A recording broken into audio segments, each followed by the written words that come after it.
Look, I see mansions in the kingdom. I see hunters slaying demons. I see fire on this earth coming down like Hiroshima. I see prophets rising up, prophesying scriptures cut. I see Christ, he coming back, and he black, he look like us. I see it, I see it, I see it, I see it. We are not a hate group. We are not affiliated with any other Israelite group. Israel United in Christ is a nonviolent Bible-based movement. We do not advocate or condone any acts of violence against any race, ethnicity, or gender. We advise that if anyone hears or knows of any plots to cause harm to anyone or to break the laws of the land, you must contact the proper authorities to bring awareness to any possible threat as stated in Leviticus chapter 5, verse 1. Hey, Shalom Israel, Most High in Christ bless. Welcome to the Thursday Late Show. We're Precept upon Precept. We are your hosts. I'm Captain Shem. Officer Matthew. Officer Mikael. Awesome, Micah. Hey, all praise the Lord. You know how we start? We start the show with, but before we start the show, we are almost 24,000 subscribers. Help us on our journey to 25,000 and on the 30. You got any ideas for the show? Let us know. You know the drill. We're going to go right to Officer Michael with the Watchman Report. Then we come back. We go to the first review of the thumbnail. Officer Mikael puts together the thumbnail. And then after that, we go to the first part of the show, come back, break. Officer Matt locks it down with Kingdom music. Then we go to the second part of the show, and we finish with, we go to Bible verses to Officer Mikael. Then we go second half of the show. Then we go to Larbeck Attack. So we try to keep a structure with that. Officer Micah, take it away.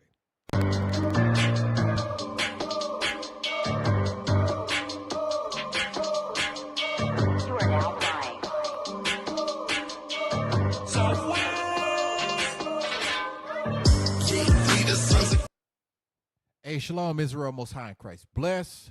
Let's get right to the articles. Not going to hold up the show. U.S. was the New York Times. U.S.-led strikes draw fury from Iran. This is of January 12th, 2024. Hey, y'all might want to go check this one out. There's a lot of stuff going on for it to be such short time in Esau's wicked New Year. Next article.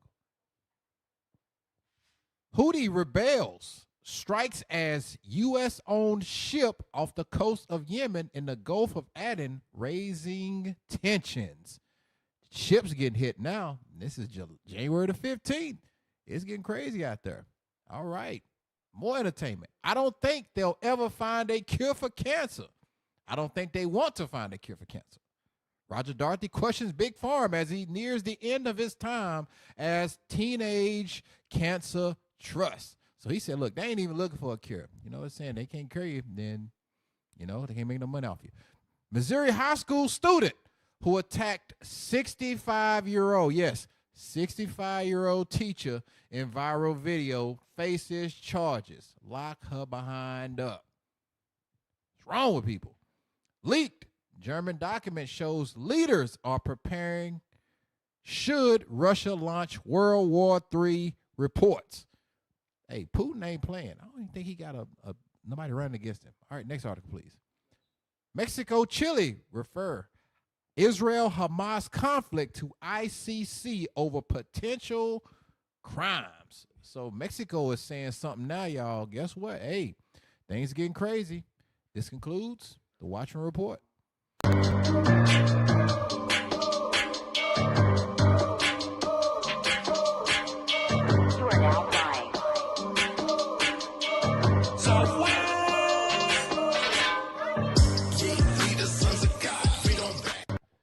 Hey, Shalom Israel, Most High in Christ bless. Again, subscribe, help us to grow. Let's go right to the thumbnail, y'all. It is Officer Mikael. You know how we roll. So tonight's show is Iran, a key to the dragons of Arabia's forgotten nature and unification. We have the Prime Minister of Iran. It's all AI generated. Prime Minister of Iran there, Ibrahim Raisi.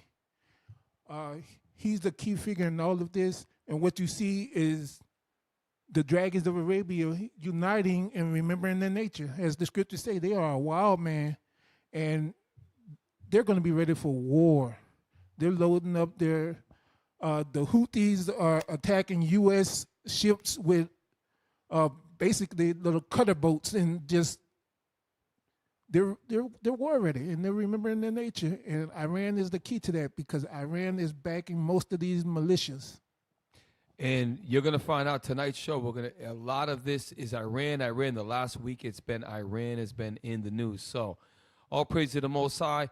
We're gonna start IT. We're gonna go right down from 1 all the way to 9, because there's a lot of quick visuals that for you to see that have been going on the last week. Let's just start with number 1, and we're gonna go right down. Number 1 through 9, brothers, and please at any time feel free to jump in. I like this. It's good. The first one is from Sergeant. This is good. Hey, Sergeant News Network is a good source for quick, up to date. All right, y'all, follow along. People to recognize that we are not in a normal period of time. We are. I say we are in World War III.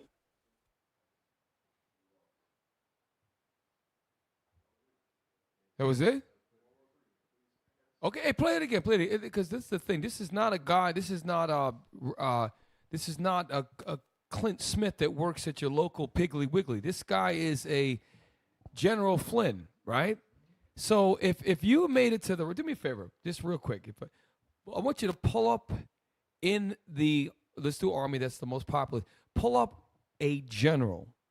Pull up the definition of a general in the Army. If you're a general in the Army, and you're telling the world, he's not active duty anymore. He's probably retired.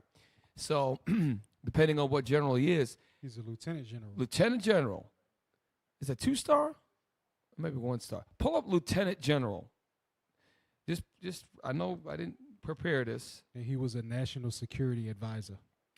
So, he's a national security advisor, retired lieutenant general. Mm-hmm. That's a 3-star. I thought it was 2. 3-star general is saying we're in World War III. That's got to hold a little bit of weight. This is a perfect segue in. That's all we need. Go to number 2. So we had a lieutenant general, 3-star retired Army general, saying that we are in World War III. Number 2. This is heavy.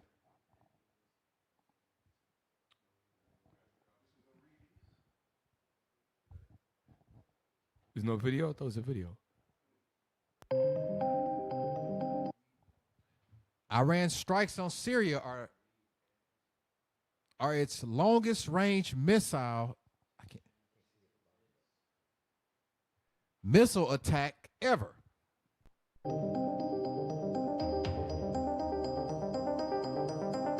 Iran uses Kabar Shakan missile for the first time ever, experts.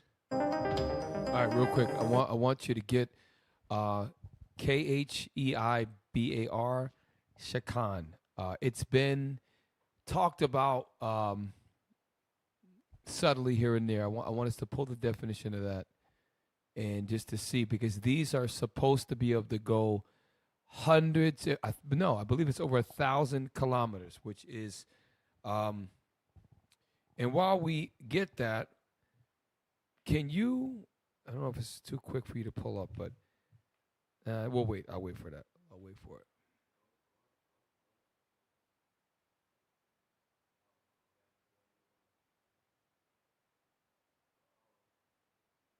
All right, too much dead space. All right, do me a favor. Get me, you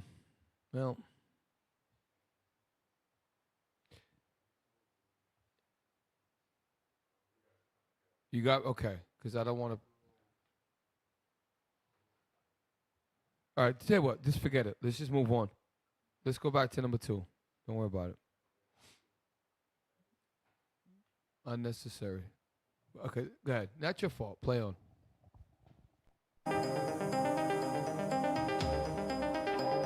Iran struck targets in Syria, which are at same distance as Israel.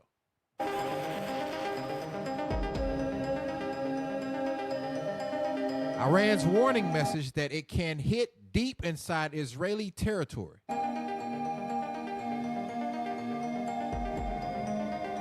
Iran's IRGC also bombed Israeli spy HQ in Iraq. All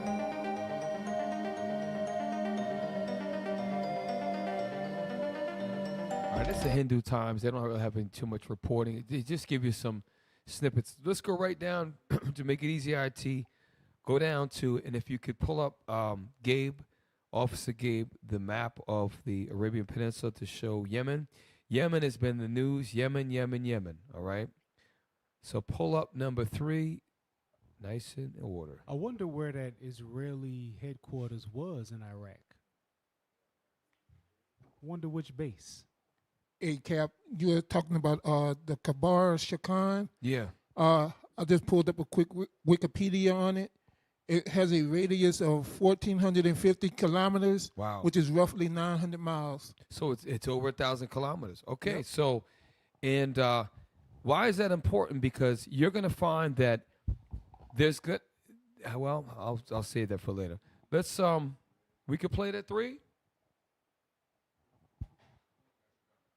I'm trying to keep it easy, so we go right in order. If we just go right in order, it shouldn't be too difficult. Y'all had it set up? We'll go right in order. I just want to update you on that situation that's developing there in the Red Sea. As you can see, the UK Maritime Trade Organisation put out this tweet saying that a vessel has been hit from above by a missile near Yemen. Now, So again, we talked last week, and I forget the name. Forgive me, I forget the name of the strait. That's right there. That goes from. That's the bottom, Yemen. That remember we said that's only. I believe it's 18 miles from that point of Yemen to I think that's Somalia, and this is one of the most sought after straits because that goes all the way up and it can connect through the Suez Canal to the Mediterranean Sea. And what you're going to find is there's been a lot of attacks on the southern coast of Yemen. In addition to that, later on the show, Pakistan allegedly is bombing into Iran, where there's something behind that. And we're going to go into that a little bit later on. Play on. Yeah, that strait is called Bab el-Mandeb. Yes, Bab el-Mandeb. And that right there is one of the narrowest, if not the narrowest straits. And this is why the U.S. And its allies want control. It's ironic how they're bombing that particular part of Yemen. Not further up, but right there. It goes back to Genesis chapter 27. We're going to get that in a minute. Play on. Which is a British security firm, has released some more detail about this incident. It says it's a Marshall Island-flagged US-owned carrier that was reportedly hit by this missile. They also give a bit more detail about the incident. It says that it was hit and caused a fire in a hold. The vessel remained seaworthy. No injuries have been reported. Now, real quick, just look at the top, because all of this has taken place since the last show. Today is the 18th. That was the 15th of January, so 3 days ago this happened. So remember, last week's show was on the 11th. So since last week's show, there have been more and more developments going forth in this particular region. Again, the U.S. needs control and its allies of that particular waterway. All right? Is that it on that? All right. And if you could pull the map up of the Arabia, like I asked you, please. And also, Ambry says the vessel was assessed not to be Israeli affiliated. Of course, we're not sure at this stage exactly where this missile has been fired from, but of course the Houthis have been targeting shipping passing through the Red Sea. Right. Now remember, keep in mind, this last week, Yemen was hit with 100 bombs and missiles from the United States. Okay, and this is, again, they attacked Yemen. They're talking about it like, this is what the U.S. does. Because they label a group as terrorist, right? They attack the country. So we're not attacking you, Yemen. We're just attacking the people that we don't like in your country. It made no damn sense. It shows you how U.S. much power they actually have. Go to the map, please. Yes, perfect. So, it's a good map. So, okay. Is it Eritrea? Maybe it is Eritrea. I said Somalia, I'm wrong. It's Eritrea, okay? That's the Red Sea, Yemen, and the next to Yemen to the right would be actually Oman. Then you have the United Arab Emirates to the north. But right there, that's what Officer Matt says, Bab el Maneb. I can't pronounce it straight.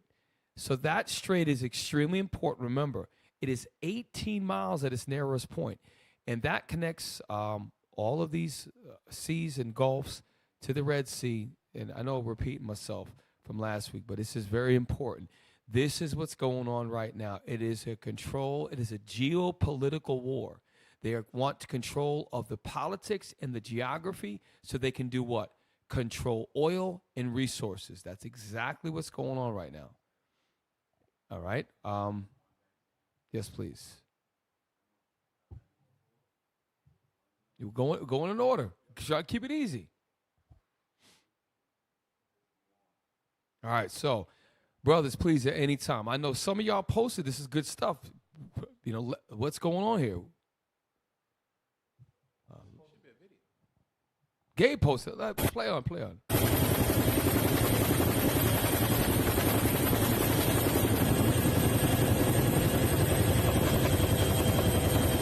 Okay, this was one of this is a tanker, not a tanker. This is a cargo ship that is controlled. I believe it was either a British cargo ship, and it was allegedly struck by the Houthis, is it, in Yemen. And as a result of them hitting and striking certain ships, the U.S. unleashed a fierce attack on Yemen. Later on, we're going to show you the hundreds of thousands of people that gathered in Yemen. Okay? All right? So these are things that, listen, these are things that happened this week. Y'all got to see what's going on. This is in the world right now. This is not years ago. Okay? So, Cap, it says a U.S.-owned cargo ship was hit by a missile off the coast of Yemen. The United Kingdom Maritime Trade Operations Security Agency reported as a vessel hit from above by a missile on its website. According to Ambry, a British maritime risk company, a fire broke out on board the Marshall Islands flagged U.S.-owned bulk carrier. The company assessed the attack to have targeted U.S. interests in response to U.S. military strikes on Houthi military positions in Yemen. So you mess with the U.S., and it says something about the British Maritime.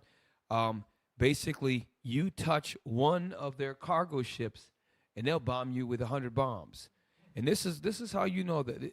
Listen, Yemen is a separate country. Oman is a separate country. These are countries that, because if you do anything, they will attack the country in the name of, just like with Gaza. In Gaza, they said it's not you, people of Gaza, it's Hamas. Because of Hamas, we got to kill 30,000 of y'all. Okay, so this is how you know white people feelings count. White lives matter. Brown lives mean nothing. They keep talking about October 7th, how horrible it was when they had these citizens of Gaza, these Arabs in Gaza, and for decades have been torturing them, have been making their lives a living hell. But then they keep talking about October 7th. Go ahead, I'm sorry. No problem. The thing is, they're making a big deal out of it because nobody ever actually did this to the U.S. to this capacity. You know, the U.S. has basically been able to just go around and bully whoever they felt like it, and nobody does anything. But Ishmael is like, no, I'm going to bomb the hell out of you. I'm going to bomb your cargo ships. I'm going to bomb your spy bases. I'm going to bomb your headquarters. And if you mess with me, we got more and more family members that are in this area that have no problem with putting their life on the line for their belief. So it's kind of hard to kill somebody that's ready to die anyway. Right. We talked about a couple of shows ago. You know, you kill almost 30,000 citizens, most of them which were women and children. Well, those women and children, especially those boys, they're going to grow up and they're going to remember. You made my grandmother march all the way down, and she died in the journey because she couldn't get a medication or she was too frail. And you remember that. And all why? Because then you get old and you start to realize, you start to research the history between Israel and Gaza, and you put 2 and 2 together, and that you was 8 when it happened. Wait a minute, hold up. They did what? They have, like McGregor said, Douglas McGregor and John Ritter, these are former military guys, they said that you are creating a generation of future martyrs. That's exactly what they're doing. It's the worst case scenario. Now, speaking of that, go to number 5, right in order. So it's not just, the international, it's also here in the U.S. And this is just right down the line. I saw this earlier this week. This is good. In the White House, on the lawn of the White House, there are pro-Palestinian marchers that damn near breached security. All right? So we're just going to let the visual speak for itself. Okay?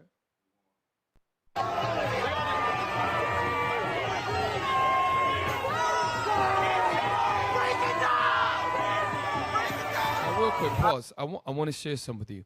Many times, and Bishop Nathaniel's brought this out, many times amongst the people you see there are paid provocateurs that even if they do go to jail, they have their bond and everything set out, and they're not worried about. They're paid to instigate and throw things, and then you might have some just confused people that have a zeal for pro-Palestine, and then they end up doing some stupid, and then the same people in the crowd are undercovers, and they'll arrest your ass. So that's what's going on right there. They have all that. The people that's throwing the bottles, you can't be that stupid.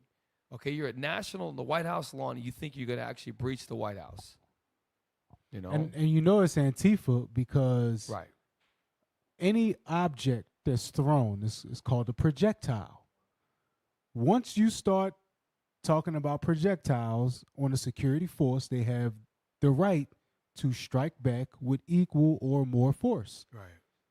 You know what I'm saying? So Right. you could tell that it's somebody that's a plant in there because the security ain't doing nothing. Hey, this is how severe a White House security is. And I'm not even going to say it.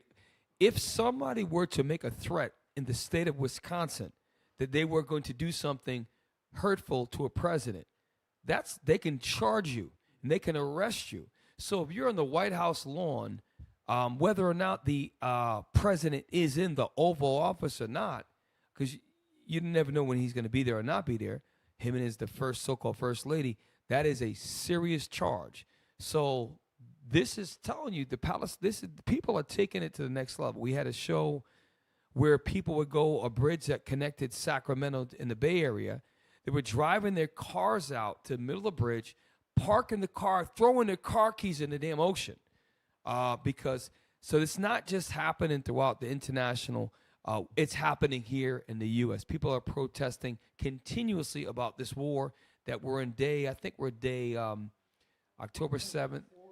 100 some odd days. So over 3 months of war. Okay. And the death toll is well above 30,000. All right. So one day of attacks equals 100 days of war? Right. Damn. A half a damn day of attack. And they dropped their security. Okay. It was all coordinated. And everybody knows it. Everybody sees it now. Let's go right down. Number 6. To the point of that, what Cap was saying, Washington, D.C., their QRF, the Quick Reaction Force that shows up, there is a Ranger Battalion right there in Washington, D.C. Them tan berets, them dudes with 75th Ranger Battalion will eat you alive if you do something crazy up there. So the QRF there, I think it might be Fort Lewis or Fort Stewart. No, Fort Stewart's in Georgia. That's a Ranger Battalion that's on the QRF right there. Right. So ain't nothing going down up there unless they military right next door. Officer Micah, just expound because a lot of people don't understand. Like, for example, when you're in the military, they have different branches of service. You have the U.S. Army, which is by far the largest personnel. Then you have the U.S. Navy. You have the Department of the Navy, which is the United States Marine Corps. You have the U.S. Coast Guard. You have the U.S. Air Force, right? Out of all of those, I'll give you an example. You have in the Coast Guard, you have a special division. Pararescue, I believe it is. No, Air Force is pararescue. The elite of the Navy are the Navy SEALs. The elite of the Marine Corps, they're called Marine Corps Raiders. The Army has what's called Army Rangers and Special Forces. To get through that, you have to be very disciplined, very physically fit, and have a sense of great perseverance. So these guys are trained for the worst case scenarios. The fact that you're protesting on it just shows you how bold these people are getting. What I mean by these people is there are a lot of people that are just sick and damn tired. There was at one of the meetings they had, there was a court hearing, and the people started getting up and walking out and casting down all the things that they were saying about the war that Israel was attacking Gaza. And so it's going across in all socioeconomic backgrounds, the affluent down to the poor, all right? Can we play on? All right.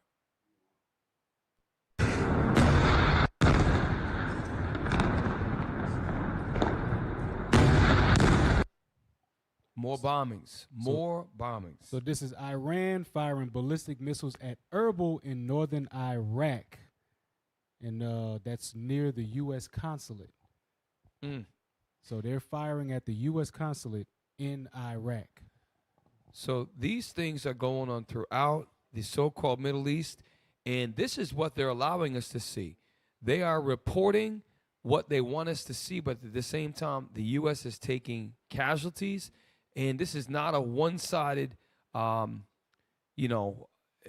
more to it than meets the eye. Let's go right to number 7, which is breaking the Islamic Revolutionary Guard Corps. There's 2 videos, I think. Oh, so, all right, skip that then, if it's the same one.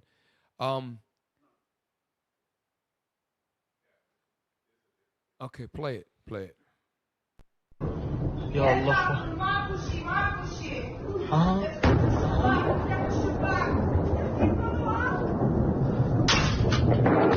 Ya Allah. Ya Allah. Ya Allah. We just showing y'all this is as of within this week. This is happening. Remember, first it was Gaza, bomb. Then it was in Lebanon. In Lebanon, which is a separate country north of Israel. Now they're attacking Yemen, a whole different country, all in the name of terrorist organizations that they deem, which is Hamas, Hezbollah, and the Houthis. I believe I said that correctly. Mm-hmm. All right. So now, why are we saying all this? Because again, I said before, you have these children of Gaza that will remember what you did to their parents, the elderly, people that couldn't fend for themselves. The boy we showed last week that his face was so burned bad, he cried because he couldn't recognize himself. And those are the injured. Let's go to Yemen. So you think that it's just the Arabs in Palestine, in Israel, that have a problem with this? Now look at Yemen. The brothers, somebody posted, I think Gabe posted this, whoever posted this. This is not staged. These are not actors. Pull up the Yemenis children. And you think that they, here's the thing.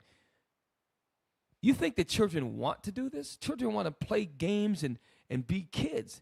These are children that are being forced through their circumstances and the environment to do things like this. Now, we don't condone children doing this, just for the record, but watch what's going on.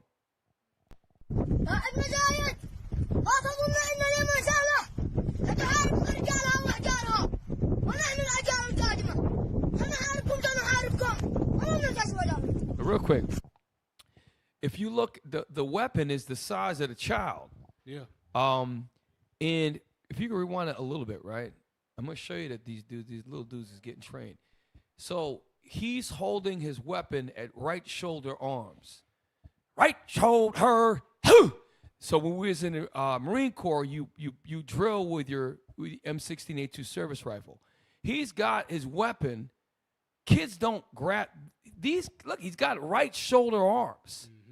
All right, he's got a turban on, and he's saying something that's probably not too nice about the West. Look at these are they can't be no more than 7 years old. Want me to read it, Cap? Please read it. It says, your many children learn to fight from the age of 5.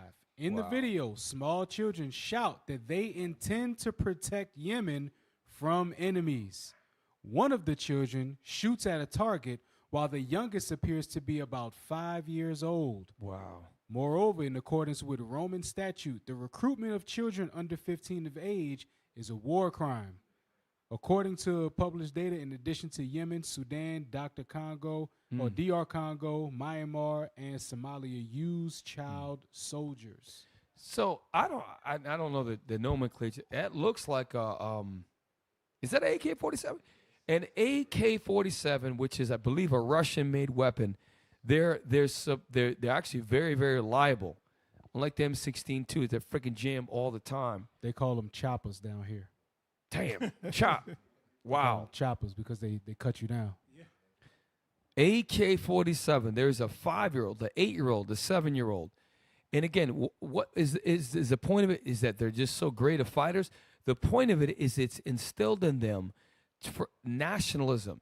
Nationalism, the protection of their Arab countries.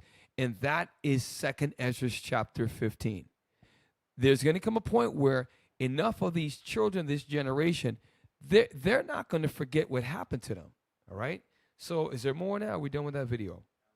Awesome. Look, let's go to number 9, and then at that point we should be ready to go to number. We only going to go to about 11:30 tonight. So, okay, cool. Play this real quick.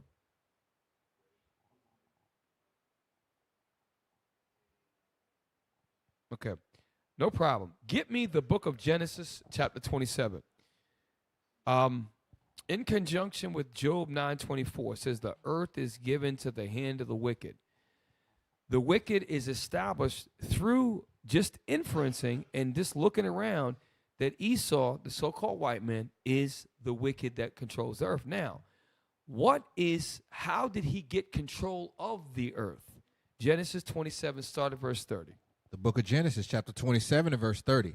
And it came to pass, as soon as Isaac had made an end of blessing Jacob. Now, this is when you go to Genesis 27, Jacob supplanted his brother and got Esau's blessing. But it was of the Lord. Okay, Jacob tricked her. Well, the Lord wanted that to happen. All right, read on. And Jacob was yet scarce gone out from the presence of Isaac his father. Hang on one second. Let me get it real quick. Go ahead. That Esau, his brother, came in from his hunting. And he also had many savory meat, and brought it unto his father. The key word we want is Esau is a hunter. He hunted prey. Venison is another word for deer or some sort of hoofed wild, like I guess a gazelle could be called that as well. Venison is a whitetail, whatever variety. Yes. So now, jump to verse, blah, blah, blah, blah, blah, blah, blah, blah, blah. Number 30, wait a minute. 37. Verse 37. And Isaac answered and said unto Esau, Behold, I have made him thy Lord. Read it again. And Isaac answered and said unto Esau, Behold, I have made him thy Lord. So the Most High wanted it where us, the 12 tribes of Israel, we are lords over Esau. We are superior. If you go to somebody, you call them Lord, that means you're subservient to them. You're bowing yourself. That's why we have to keep these commandments, y'all. Because in time, all the things that you're going through, all the stuff that is stacked up against us, we are lords over Esau. And they know that. Have you ever wondered why? That if on a given playing field, if it's one-on-one, if the circumstances of fear, Esau has an affinity with being around us and wanting to be like us and do the things that we do. Some of the examples are, why do so many white children have images and posters of black men? They idolize them because they see them as superior in their spirit. They have an inferiority complex. Okay? Now, jump to verse 39 and 40, and that's it. Yes, sir. Verse 39. And Isaac his father answered and said unto him, Behold, thy dwelling shall be the fatness of the earth. So here's the question. If Esau's dwelling was going to be the fatness of the earth, fatness means the best part. If you hear eat of the fat, drink of the spoil, how do you get the best parts? Well, it's through war. You take the best parts through war. Read on. And of the dew of heaven from above. Read on. And by thy sword shall thou live. He's telling you, the way he's going to get the fatness of the earth is he's going to cut people down with the sword. He's going to attack them. That's why when you went back to the strait there, that 13-mile strait, I don't know if you could pull that map up again if it's readily available. If not, don't worry about it. This, now in this day and age, with everything that's going, remember the country above Yemen is called Saudi Arabia. This is a huge, huge, huge strait because all of the oil production that goes forth. How do you get to the European countries, which are one of the major consumers? You have to go through the Gulf of Aden, up through that strait, through the Red Sea, up to the Suez Canal, right? Or you got to go all the way down the bottom of Africa, which adds a tremendous amount of time to your trip. So this Bab el-Mandeb Strait is the fatness of the earth. When you control that, when you control the Panama Canal, when you control the strait that goes between Morocco and Spain, when you control these areas, you control the earth. That's what Esau does. And that's what this war is about, is control. Control of shipping lanes, control of resources and commerce. They don't give a damn about Yemen. Anything that gets involved in the way of that, they got to attack. That's how they're going to get it. Most I just told you. Yes, sir. Thank you. Real quick, I'm trying to keep it simple because if you got number 9 ready. Number 9 ready.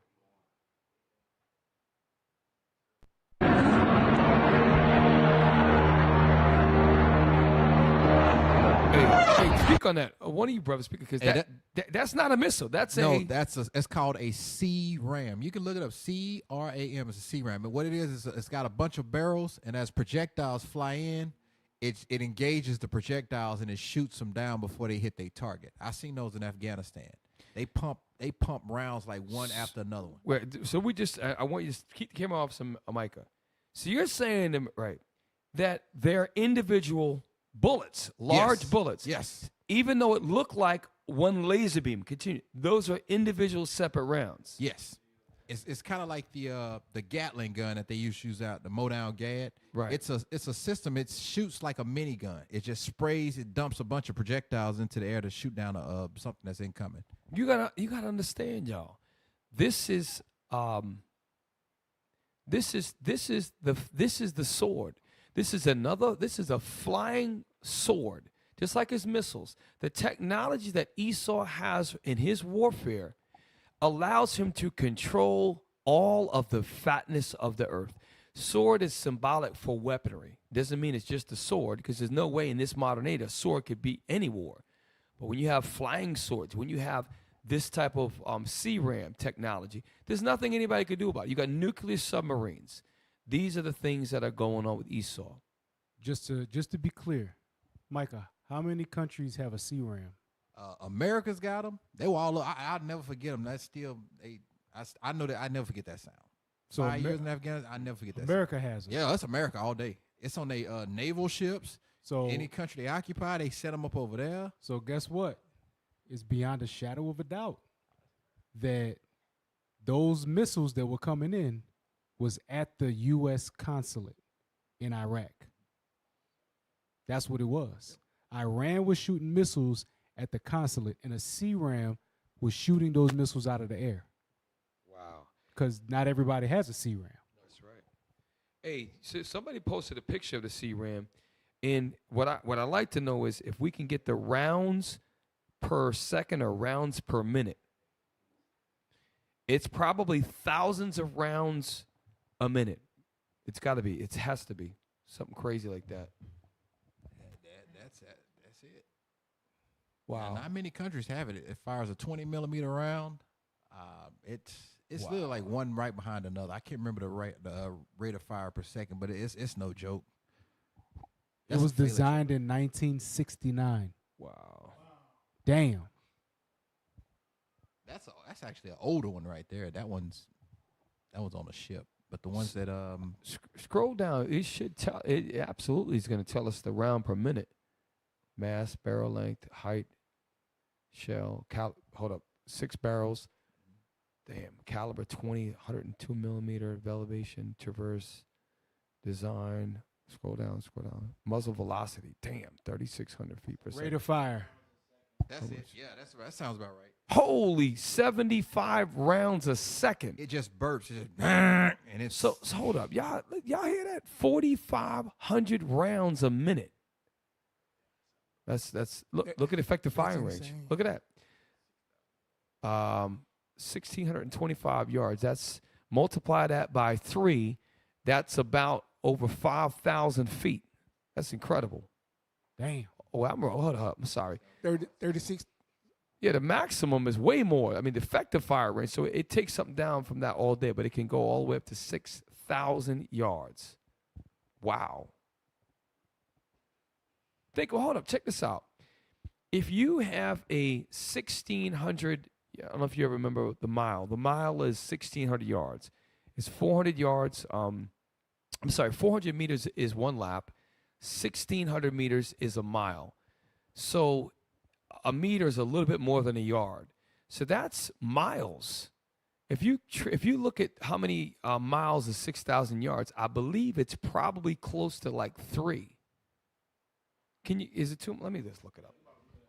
If you could somebody look it up, because I'm showing you the technology that this man has.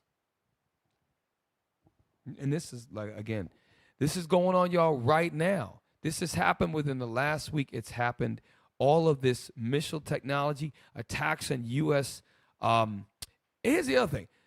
The attacks that the Arabs are doing are on U.S.-controlled bases and U.S.-controlled embassies in all these Arab countries.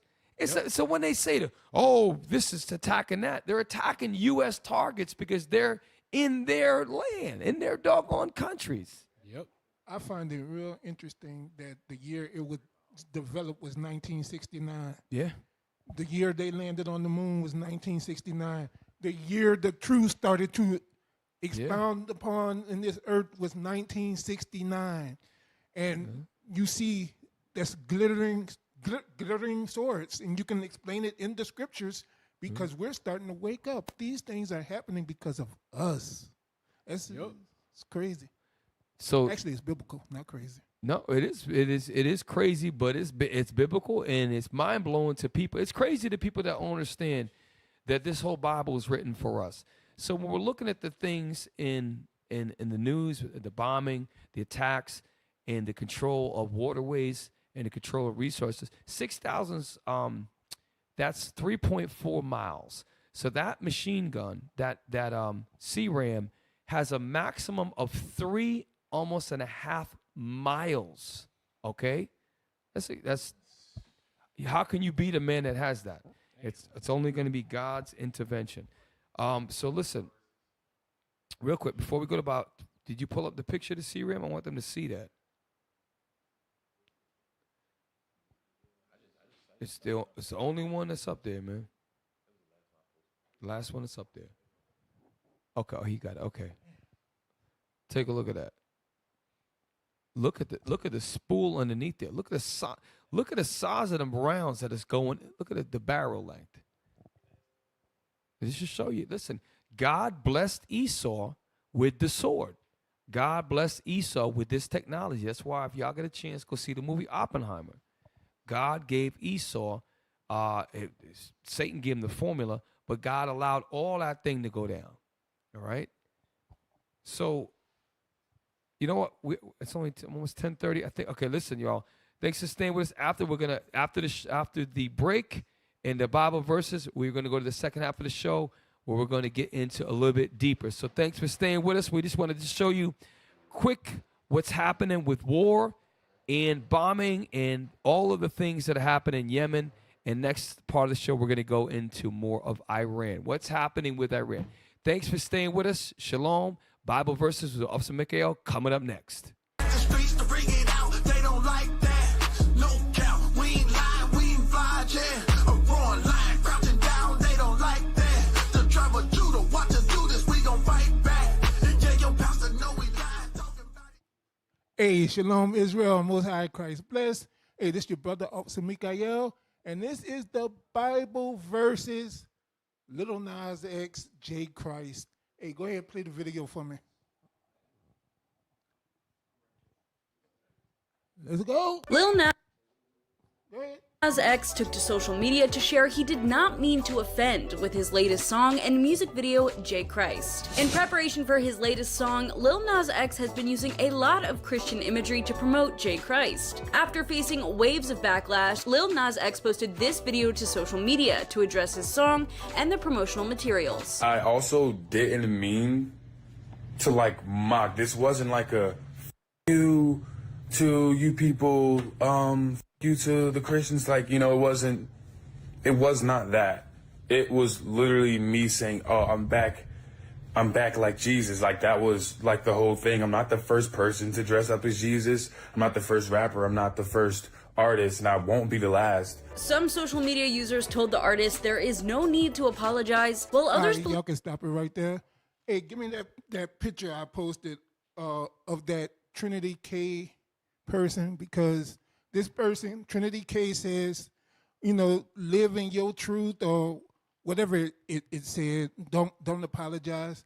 Let's post that video. That picture. You know what I mean. So, Trinity K. Bonnet, or Trinity Kardashian Bonnet, is a sodomite, cross-dresser, transvestite, is, you know, amongst other things. They call them female impersonators. His name is Jamal Jones is his name. This is a man. All right? So, all right, y'all can take that off the screen. Give me Deuteronomy 22:5. Let's go. The book of Deuteronomy, chapter 22 and verse 5. Uh-huh. The woman shall not wear that which pertaineth unto a man. Right. Neither shall a man put on a woman's garment. For all that do so are an abomination unto the Lord thy God. The Most High God is not trans-friendly. He said a man is a man and a woman is a woman. You should not wear what pertains onto a man if you're a woman, and a man should not be dressing up as a woman. It is simple. There are only two genders. That's male and female. Give me, I didn't put this one down, but give me 1 Corinthians 14 and 40. Because that's confusion. That is confusion. 1 Corinthians 14 and 40. The book of 1 Corinthians, chapter 14, verse 40. Or is it 33 that I want? 33. No, not the author confusion. Verse 33. For God is not the author of confusion, but of peace, as in all churches of the saints. The Lord God is not the author of confusion.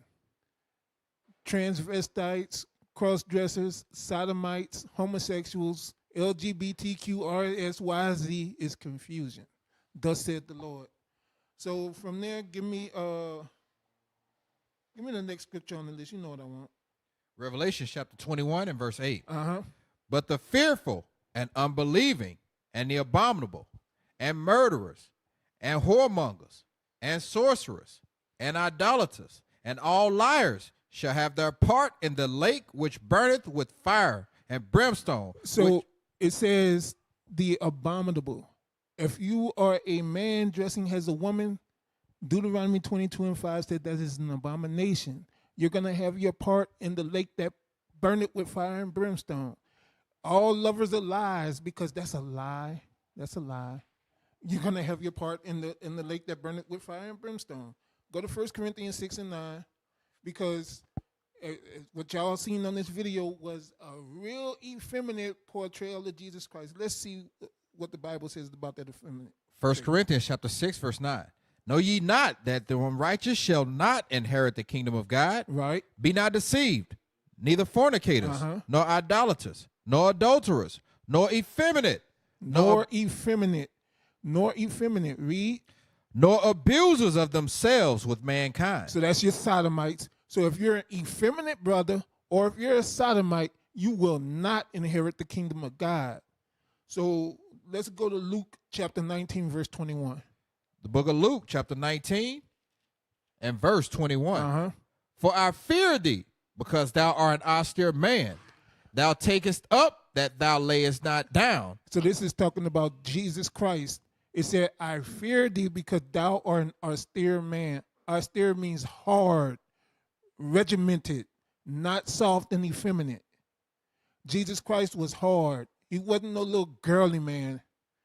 Give me the next scripture on the list.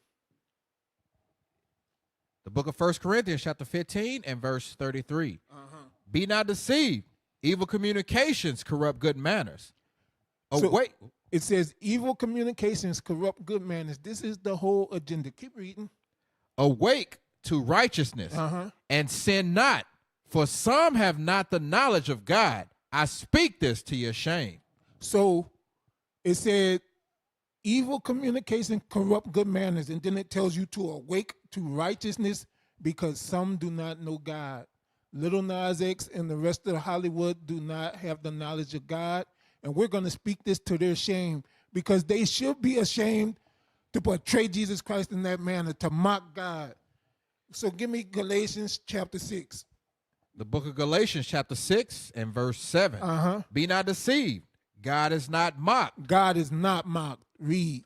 For whatsoever a man soweth, that shall he also reap. Whatever he sows, that's what he's going to reap. And if little Nas X keeps sowing these seeds of Satan, he's going to reap destruction. He's going to reap hellfire. He's going to reap death. So that has been the Bible versus little Nas X, J. Christ. I'm your brother, Officer Mikael. Shalom, Most High in Christ bless. The streets to bring it out, they don't like that. No cap, we ain't lying, we ain't fly, yeah. A roaring lion crouching down, they don't like that. The driver Judah, watch us do this, we gon' fight back. Yeah, your pastor know we lying, talking about he know.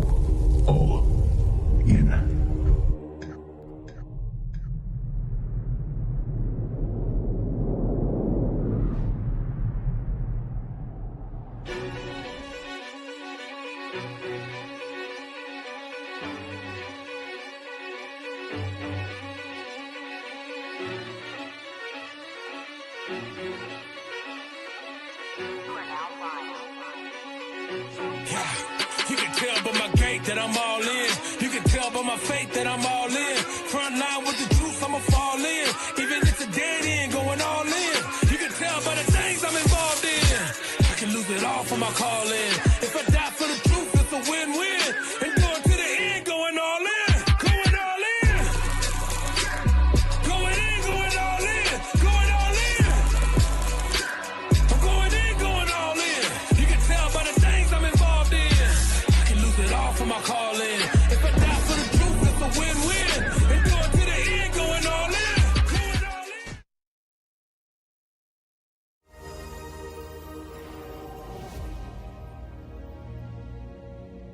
Think about what went into it. A lot of people don't realize, you know, we do show up on the cruise ship, but they don't realize the preparation that goes into it. This gospel's never been taught. Okay, what's been taught is a injustice. Roman Catholicism was forced on our people Christianity, which has indoctrinated our people into lies. So we're here to undo the lies and reunite our destroyed people. This is a national song about our history. To where it's grown to, and just to be a part of that growth, and to be able to move the Lord's army. I mean, really just deploying them. And that thing, once you kind of inherit that into your spirit and knowing what the Lord tasked you with and the great responsibility that you have, that goes back to the love that you were talking about, right? Find a bus, say I got 35 men. On the way back, the driver says, hey, I need $800 for this bus and 600 for the other bus. I said, I'm not paying you that much. Eso no es raza, eso no es sangre. En la Biblia, eso no es nacionalidad. En la iglesia esquina, no saben de Biblia, vienen a decir que Cristo, que Jesucristo es blanco, es negro. ¿Cómo así? Es negro. Y la Biblia lo Es negro. Es negro. Why do we have white images in church?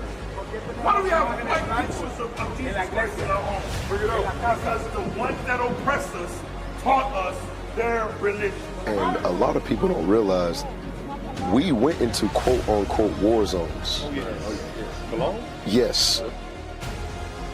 Exactly. These are places where you have the police walking around with automatic handguns, ARs. They're ready for something to pop off. Drivers are telling us, you sure you want to go there? 4 different news stations. No news shows up. They say they're sending somebody. No news shows up. But as soon as we start marching, the whole world wants to call the cops. You think Jesus Christ is white? Where in the Bible does it say that? I challenge all you Christians, all you preachers, all you pastors, you bunch of liars. Cristo es negro, para que lo sepa. We are a Bible-based organization rebuilding our nation.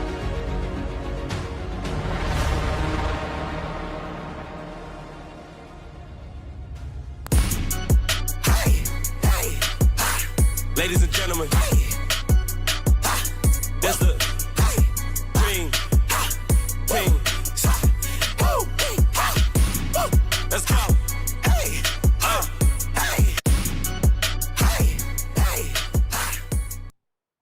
Hey, Shalom, Israel, Most High in Christ bless, Most High in Christ bless. Your brother, Officer Matt, up in here with Kingdom Music. Look, go to Original Royalty right now. Go to the music section. Put 5 albums in your cart and buy them. All right? Don't matter which one. Just buy some albums. All right? In the meantime, between time, we got some brand new music for you. Go ahead and play it.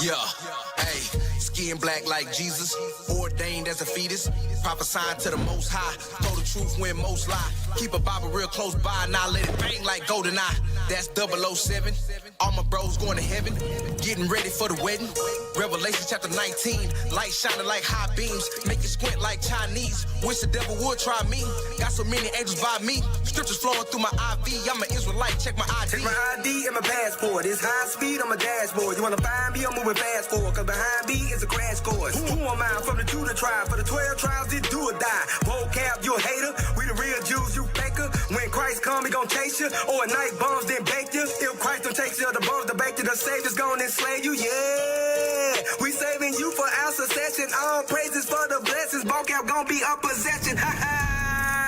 I hope his heels hurt from the field work, and his overseer be a real jerk. His bones snap as he feel thirst. Now all nations gonna live cursed. After Israel is revealed first. Check my ID, I ain't playing. All nations gonna reveal earth. Yeah, we on every block in the nation. I'm a real Israelite, ain't no faking. You can see that it's written, it's blatant. Check my identification. I walk in my faith, I'm mistaken. I ain't like that old name, so I changed it. I'm seeing their faces, they hate it. Whoa, whoa, back on it. Bet you we putting the facts on it. Christ coming back, he look black on it. This kingdom gon' crumble, that's tracks on it. Look. They don't want to see the prophecies when they come to pass, and they bow to knee. Every living thing gon' praise the Lord, the black Messiah, the King of Kings. Skin black like Jesus, ordained as the fetus, prophesying for the Most High. Told the truth when most lie. Keep a Bible real close by. Bang bang, GoldenEye, that's 007. All my bros going to heaven, getting ready for the wedding. In Revelation chapter 19, light shining, high beams, make it squint. Chinese, wish the devil would try me. Got so many angels by me, scriptures flowing through my IV. I'm an Israelite, check my ID. Excuse me, love, I need to make a quick announcement. Holding mighties high in the sky. If you really bad at this Grecian, then it's invalid. Only Israel gets acknowledged. If you really the salt of the earth, and then why in the hell reflect on your ID? Bump that shit, I don't think you believe. Top of the mountain, I'm lifting the banner. I'm ready to die because Christ is my king. Never go find him on E. Didn't abandon the flea. I'm taking advantage when others can't manage. I guess it's the lion in me. I got gotta eat. Beef, it ain't made for sheep. It ain't what you think. It ain't sweet. It ain't came to be. Through chillin' the gain and sleep. Think you deep. We gon' blaze these streets. Multiple days of the week. We ain't weak. We don't take defeats. We killin' the villain, the beast. Out here flipping through pages. Found out he blacker than me. Threw away the new King James and that NIV. Stop it if you in your feelings. Man, you better face the east. Boy, my name been changed. Gonna try me. Check my ID. So I'm just saying, if you got faith, you'll change your name. I'm just saying, all right? I'm just saying. I know how you know what I'm saying? I'm just saying. I'm just saying. Check my ID. You know what I mean? So, little history on that little video right there. That was in New Orleans. We shut down New Orleans. We shut down Uptown New Orleans. We marched through Uptown New Orleans, took over everything, and then they could have the city back when we finished with it. You know what I'm saying? We did that. All praise to the Most High. The Most High did that, and we were just a part of it. You know what I'm saying? So, look, that is Nariah Judah. That's his second single off of this album. If you ain't got the album yet, you sleep. So, like I said before, go to originalroyalty.com, put 5 albums in the cart, and buy them. All right? Buy the albums. We got a lot coming out of OR this year. It's going to be a whole big thing. Trust me. You don't want to miss it. All right? But that's been Awesome Matt with Kingdom Music. Shalom. Ladies and gentlemen, that's the King. Let's go.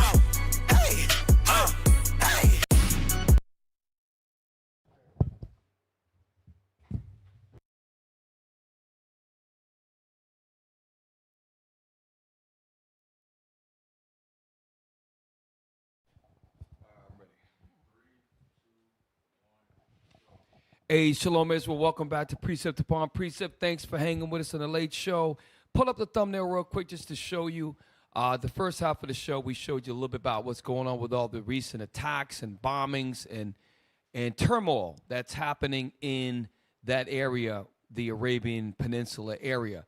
Also, Iran. Iran has been in the news, so we're going to focus on checking that. Iran, a key to the dragons of Arabia's forgotten nature and unification. Before we go to number 10, like Officer Matt mentioned, pull up 2nd Ezra 15. This should be read on every single show because this is what you're seeing right now. 2nd Ezra, those of you who might be tuned in for the first time, 2nd Ezra is in the Apocrypha. The Apocrypha has always been in a part of the complete Bible. Matter of fact, the old Catholic Bibles have the Apocrypha in it. 2nd Ezra chapter 15, and yeah, I want that, but give me 1 second. I want to look at this. Go to verse, let me see something. Verse 1. Yes, sir. 2nd Ezra chapter 15 and verse 1.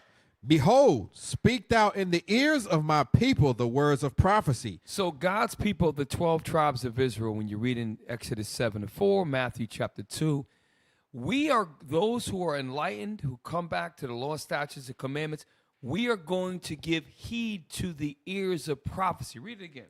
Behold, speak thou in the ears of my people the words of prophecy, which I will put in thy mouth, said the Lord. So the prophets, Ezra, Moses, David, King David, all the prophets, when we come back and turn back to the Father, we're going to understand the words of prophecy. So we're going to read, remember, Ezra is heavy, right? Ezra's fasted for many days.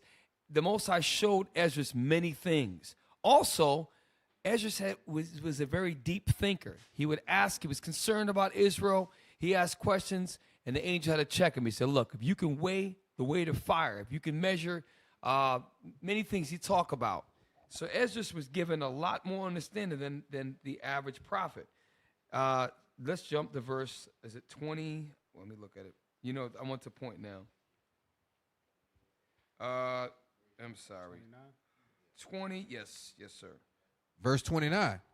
Wherefore the nations of the dragons of Arabia. No, 28, because I want the direction. Yes, sir. Verse 28. Behold, an horrible vision, and the appearance thereof from the east. From the where? From the east. That's why they call it the East and the Middle East. Esau created that. Read on. Where the nations of the dragons of Arabia shall come out with many chariots. Who are the nations of the dragons of Arabia? That's talking about the Arab Palestinian, the Arab Yemenis, the Arab Omanis, the Arabs in all that region. And there are Arabs in Iran as well. Okay, read on. And the multitude. Not all of them are Arab in each one of these countries. Read on. And the multitude of them shall be carried as the wind upon earth, that all they which hear them may fear and tremble. Right. So let's jump to verse 31. I'm just getting to the point. We go over this all the time. Verse 31. And then shall the dragons have the upper hand. So what is the then? Because something had to cause the then. Meaning before then, they were not doing this. Something happened then. It was a major event, and we're leading up to that. Because first we saw with Gaza, 30,000 people destroyed, like crazy amounts of injuries, hospitals that are bombed. Then there was talk about attacking Beirut, which is in Lebanon. Sure enough, we saw the progression. They attacked Lebanon. Mm-hmm. They also attacked parts of Iraq. Now they literally are attacking in Yemen. Again, why? Because they have the blessings of the fatness of the earth, and they take it by sword. Read on. Remembering their nature. That's the point. You got children that are 5, 7, 8 years old that are shooting AK-47 and hitting targets. Why? Because of the oppression, because of the robbery, because of the infiltration in the imposing themselves in these Arab lands. Remember, they got bases in Saudi Arabia. They got bases. They have embassies in all these countries. So this is what we're seeing. Remembering their nature. Read on. And if they shall turn themselves, conspiring together in great power to persecute them. Why does it say if? Because the whole world's looking. We showed you there the Arab summit. Nobody's doing nothing. Right now, the Arabs are fighting piece by piece. They have not come together. And it's going to take, Officer Matt brought this out. We're going to get into article number 10. It's something that sparked, I think it was 2015, but it's been brewing and brewing and brewing. And when they killed this particular leader, so that being said, it's going to segue right into article number 10. Pull it up on your screen and go ahead, take it away. So this is Iran's strategy since they've been having this for a long time. Go ahead, Officer Michael. Iran's grand strategy to destroy Israel is proceeding apace. Meaning it's on schedule. So everything that's been happening thus far is on schedule. All I want is that first paragraph. Yes, sir. According to Iranian media and officials, the Iranian Hourglass Festival, which celebrates Israel's imminent collapse, follows a secret plan launched in 2015 with the announcement by the Islamic Republic's supreme leader, Ayatollah Ali Khamenei. Ayatollah Ali Khamenei, to destroy Israel within 25 years. So wait, in 2015, they had a summit, and in this summit, this festival, they had a secret plan that said that they were going to destroy Israel within 25 years. Now, read on. The strategy of uniting the axis of resistance, fronts, and proxies was devised by the Islamic Revolutionary Guard, Quds Forces General Qasem Soleimani. Qasem Soleimani. So, I think that the 25 years kind of got cut short when Soleimani got murdered. So they was thinking, all right, we're going to do this within 25 years. Bang, bang, Soleimani gets assassinated. 8 years later, look where we are. Iran is now funding every Ishmael country, every Arab country, should I say. Every Arab country, damn near, is funded by an Iran. That's why it's in Syria, Iran-backed militia. Yemen, Iran-backed militia. Oman, Iran-backed militia. Afghanistan, Saudi Arabia, Pakistan, Iraq, all of these Iran-backed militia. Why? Soleimani started all of that. We can't brush over this. Pull up Soleimani, tech team. I know if we could pull it when they assassinated him, the Arab world mourned. It wasn't just Iran that mourned. The Arab world mourned because the United States does not see them as one. That's why they divide them. But Palestinian Arabs, remember when there was an Egyptian soccer stadium and they were saying Viva or something Palestine. The Egyptian Arabs loved the Palestinian Arabs. Okay, they love one another. For you to think, but they are divided because of greed, corruption. Some are in the pockets of America. But at the end of the day, they are going to remember that they are all sons of Ishmael, the 12 princes. And they're a family, okay, that stems from the ancient time of Ishmael. Okay, perfect. So if we could read that. Qassem Soleimani.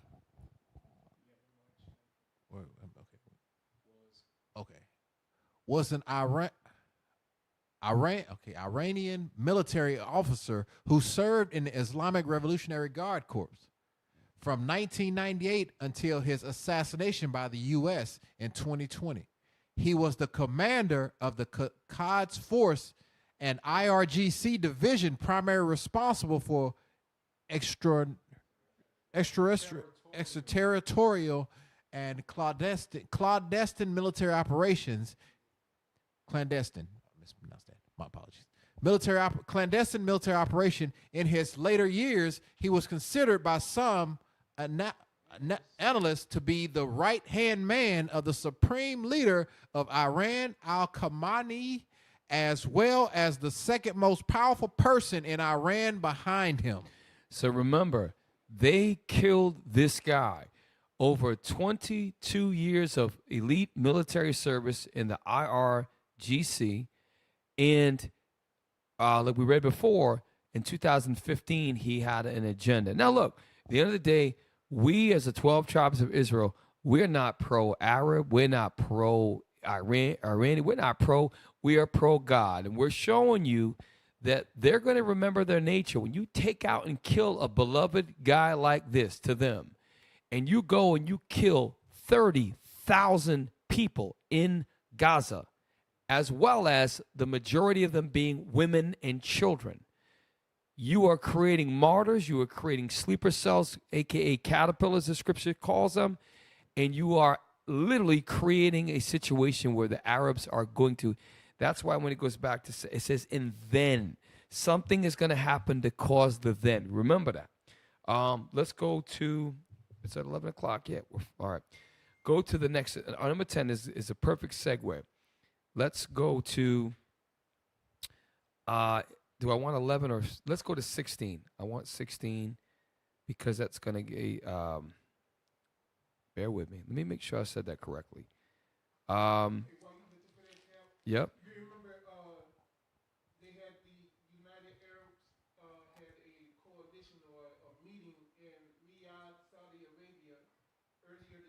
Yes. And the Prime Minister of Iran, Ibrahim Raisi, was stirring up all the Arabs to remember their nature.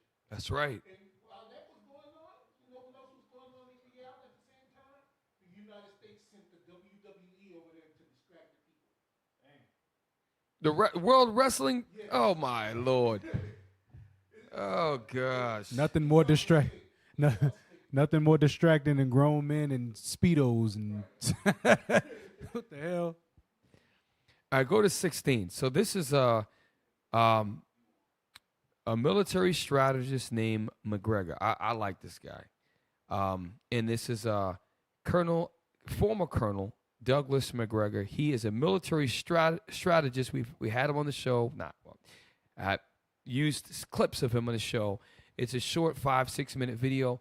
He's going to break down the underlying agenda, what's going on with Iran. And it's really a good summary. Because, and you're not, here's the thing, he's an Edomite, but he does not speak like mainstream Esau.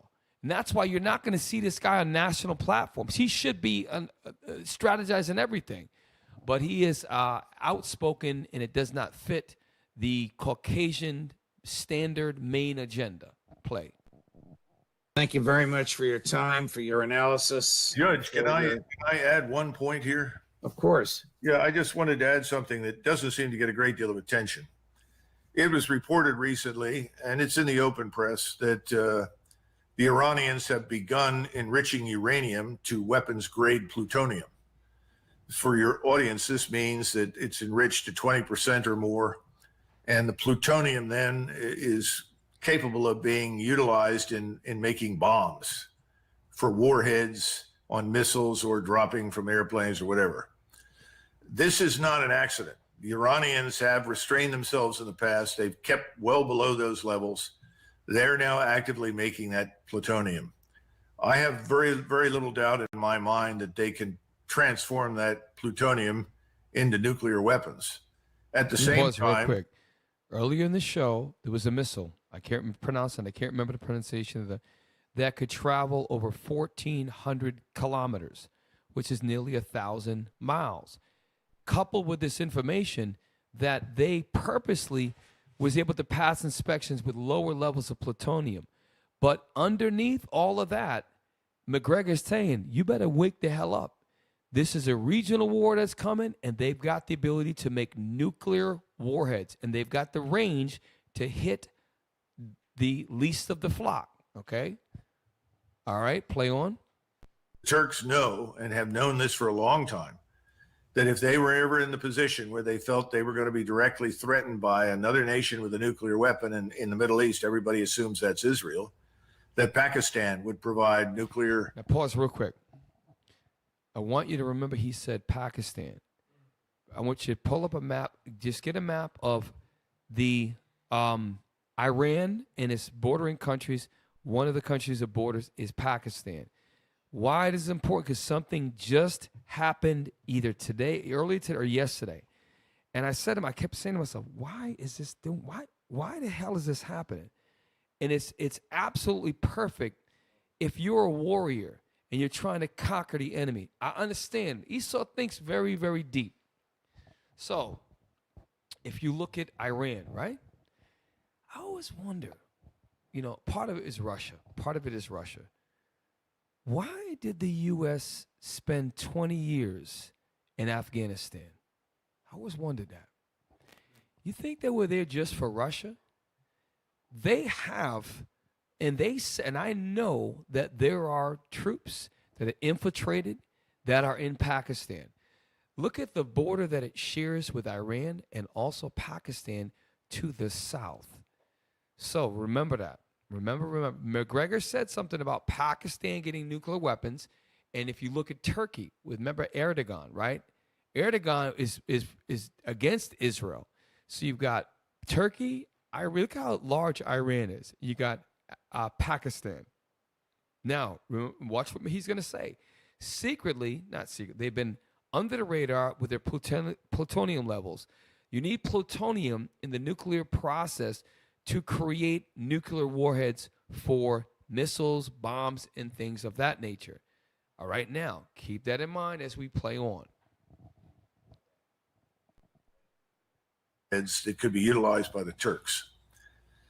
These developments are huge and get no attention. Pause. You see that? This is the entire existence of the 12 tribes of the Israelites. We are huge. We are the thing the world should be talking about. We get no media coverage. That's fine. This guy here and Scott Ritter and the other folks that we show they don't get mainstream play. Why is this not being talked about? This is a formal colonel in the U.S. Army who is a military who wrote books on strategies of war.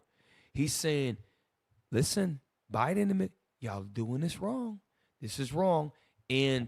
But just like God did with Egypt, God wants. He's behind Biden, behind all the U.S. forces to do the things they're doing to bring about the valley of decision, Armageddon, okay?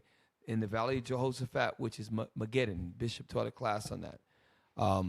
We got to stop saying World War III. We got to say Armageddon. That's what's going to happen. Play on.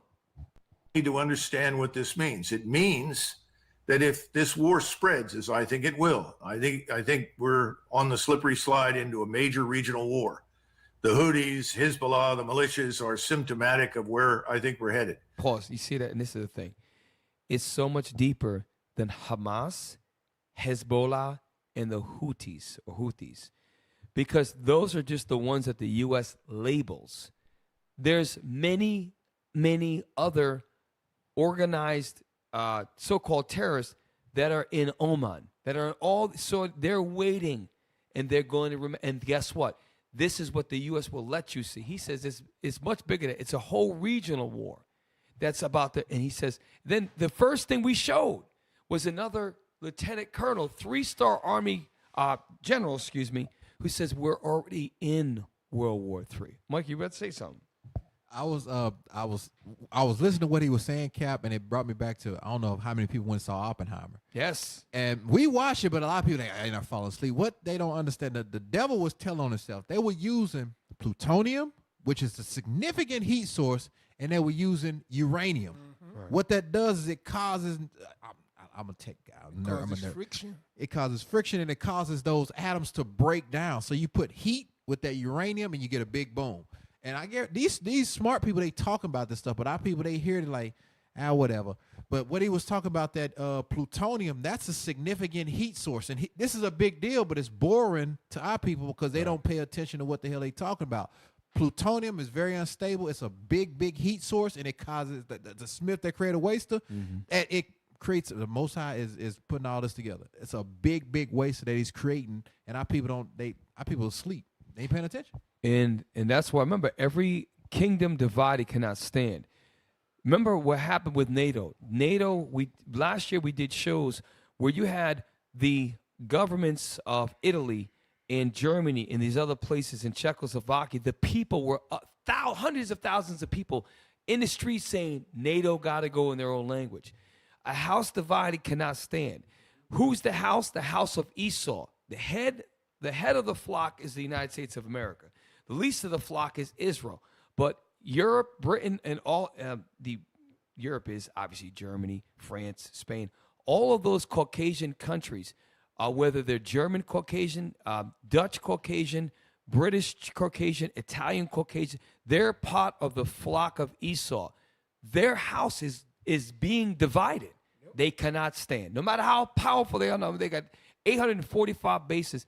They will not stand. And this is, it's got to be this way. It's got to be prophetic, all right? Yes, sir. Well, it's going to be short, Law, right? Play on this. This is very important. I think that Washington wants desperately war with Iran. And I think I'm sorry, rewind it. He just said something. You have a military strategist who's wrote books upon this. This guy, I'm telling you, this guy, you got to watch this guy. He just said something that is, people feel. They hear Iran, they see, oh, here it goes again. He's telling you, an elite guy from Esau's military, who sat in these boardrooms, who did planning, who sat with the president, who sat with these people and planned wars. He's telling you. Watch what he says. Play it again. The Houthis, Hezbollah, the militias are symptomatic of where I think we're headed. I think that Washington wants desperately war with Iran. Pause.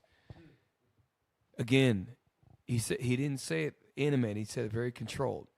He said he thinks that Washington wants desperately war with Iran. If you have war with Iran, what do you control? Well, for starters, the Persian Gulf. Mm-hmm. They already run Saudi Arabia. They got bases over there, and Saudi Arabia's not doing anything because they remember that in 1973, the Petra deal. They have profited hugely. That's why the Saudi princes are multi-trillionaires. So if he can control Iran, he can control the whole region, and they know that. He's telling you right here. So everything you see, Iran, it's all prophetic. They're called the Carmanians when you read in the scriptures, right? And when you read the second Esdras, they're going to come out like a raging wild boar. Why? They're going to unite all of them, okay? So you thought it was Saddam Hussein? It wasn't Saddam Hussein. It's what's happening right now. Now, for Saddam Hussein is part of it. All that's part of it, just like when you read about Gaddafi and also Ammar Gabar, the Egyptian, I forget the name of the guy that said how was it that the Jews left black and came back white? Nasir Gabar, I think his name is. Abdul Gamal Nasir. Yes, that's exactly. It was in the late 60s, early 70s, and he's an Egyptian president that stood up against the politics of Israel and the United States in that region. So let's go on to McGregor. I know we're getting ready to close out in about 10 minutes. Is that it on that or play? I think there are enough people who are careless and don't really understand the region, don't understand the facts, are beating the drums for it. And all of these things point to a disaster that we really don't want to confront. But no one in the White House is addressing this. No one is standing up in front of the American people and saying, look, this is very serious. This is beyond the usual Arab-Israeli conflict. This is not something that lasts for a few weeks and then ends and results in some sort of treaty or a new agreement or a change in the border. This has become a war for the existence of Israel on the one hand, and a war for the existence of the Arabs and Muslims in the region on the other. Pause real quick. And this is why it's so important. Because Iran, if you think about, there's an old saying, not the last man standing. What's it when they say it is the last line of defense, the last line. Iran in that region is the force that's behind these Triple H, Hamas, Hezbollah, and the Houthis. If the U.S. takes Iran down, that region that's come 100%. And he's explaining that it's part of a bigger war because the Arabs are fighting for their existence. And the Israelis are also fighting. That's why when we're going to get the next thing, Netanyahu actually says the only way we can exist is if they control the river to the sea. That's what he said, the Prime Minister Netanyahu. Can we get that one? That is, I think I set you up for that, man. All right, and we're almost done. Netanyahu tells U.S. he opposes creation of Palestinian state after Gaza war. So why is this important? Because everybody in that region, all the other countries agree that are in that region that there should be a Palestinian state controlled and operated by Palestine Arabs, not controlled like it was with the Israelis. They controlled the food, the medical supplies. They often called it an open-air prison. We did shows on that. So now, again, it goes back to hardening the heart of Pharaoh in Egypt. You don't think his cabinet was like, yo, just let him go. Leave him alone. We don't got to go after them. Their God just did all those things. Netanyahu refuses. Why? God is controlling all of these Israeli officials to do the things they do. Why? To bring forth the destruction of Esau. He's going to destroy it systematically. God is doing this. Read on.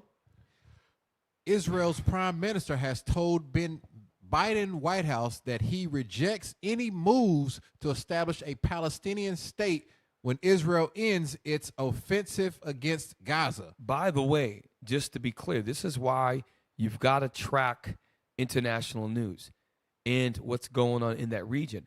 This is from today at 3:40, Thursday, January 18th, 1540. That's military time for 3:40. Did I say that right? Yeah, 3:40. So, again, this is real time. This is not something that happened 3 years ago. This happened today. These are things that are happening. And next week, there's going to be something else.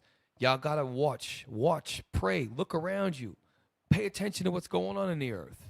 Hey, Cap. Yes, sir. So this means that Netanyahu is literally saying he wants to eradicate, ethnically cleanse the entire country or state of Israel of the Palestinians.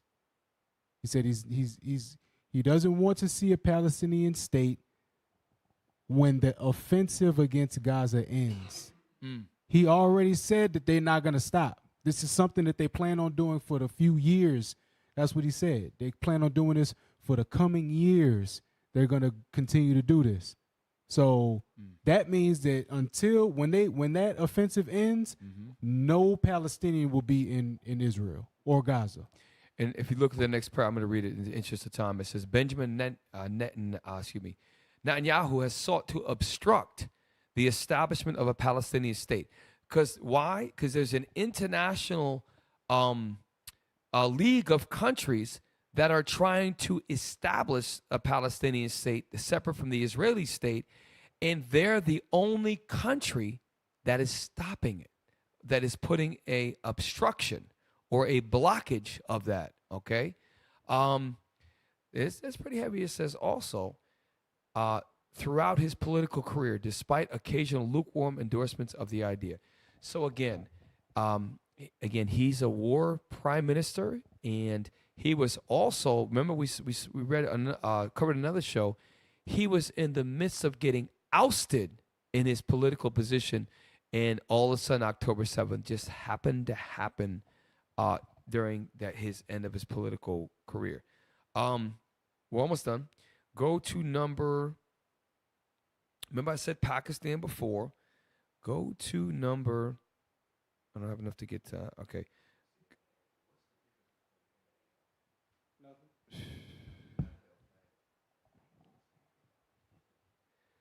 Go to, an interest of time, go to 15. Actually, wait a sec. 14 and 15, we're going to close out. So remember, no, I'm sorry. Go to 13 first. 13's quick. This is what the Yemenis people are saying, and they are uniting after the U.S. hit them with 100 bombs. Matter of fact, I'm going to read it for you.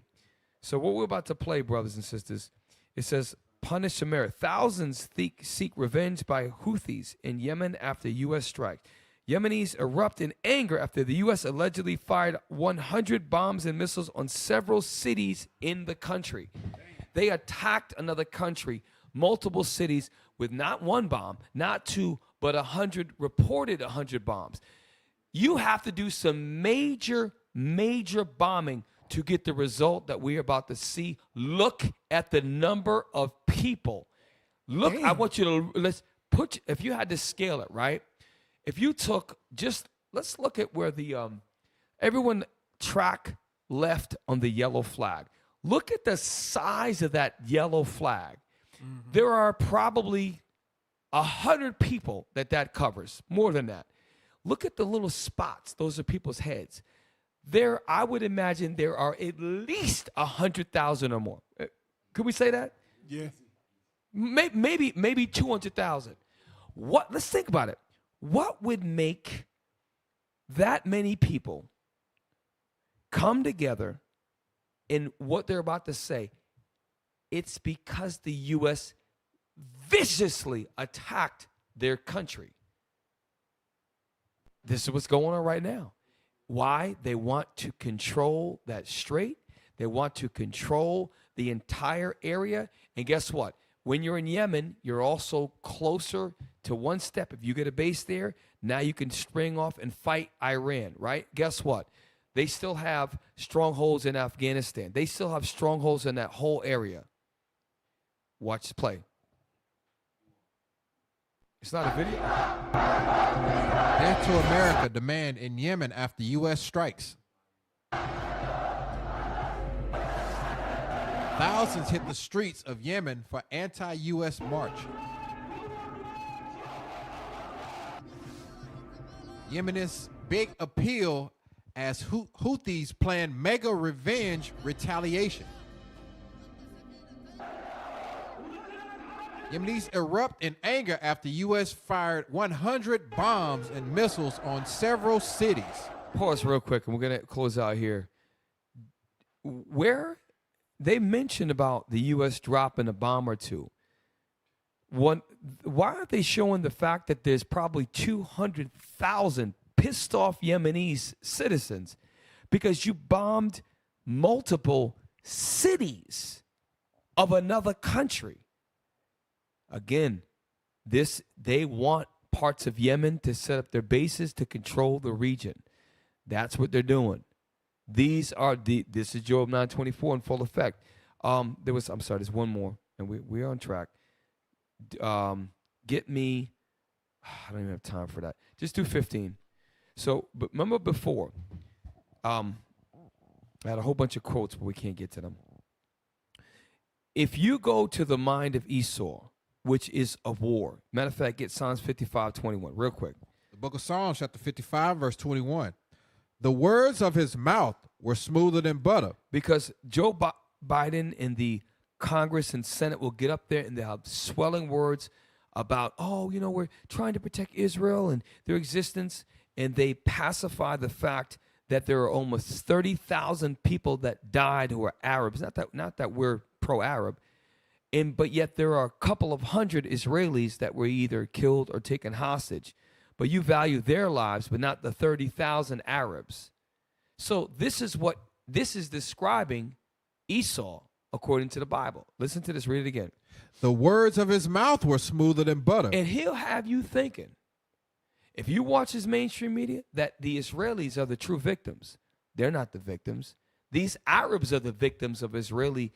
It's not a conflict. It's like Officer Matthew mentioned, it is an attempted ethnic cleansing. They displaced 1.9 million people. You gotta see. This is how it is absolutely amazing that the Bible matches exactly what's going on right now through prophecy. Look at what's going on. Okay, read on. But war was in his heart. But war was in his heart. That's why he breaks every treaty that he makes. He breaks it. Whether it's the Native Americans, whether it be the British with the East Indians when they were over there, whether it be the Chinese, they create treaties and they break them all. Read on. His words were softer than oil, yet were they drawn swords. Drawing swords. And that's what's going on right now. They have a seat at the United Nations, and they'll shake hands and say, we'll give you aid. Yemen, all of these nations are there, and then they attacked Yemen with hundreds of bombs, at least 100 documented bombs that they say, on multiple Yemeni cities.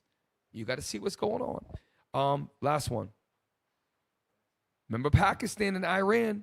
Why is this going on? Watch this. Tensions were already high in the Middle East as the war between Israel and Hamas rages. Well, now Iran and Pakistan have launched missiles at one another. So why are these two Muslim nations who are not openly hostile striking each other's sovereign territory? And pause real quick. That's a question that I want everyone to think about. Why now, all of a sudden, wait, I showed you the map. We showed you the map of Pakistan, which borders the southern border with Iran. Afghanistan's north. They're peaceful Muslim nations. Now, one's attacking the other? Are you serious? Esau is a master of the art of war. They have militias.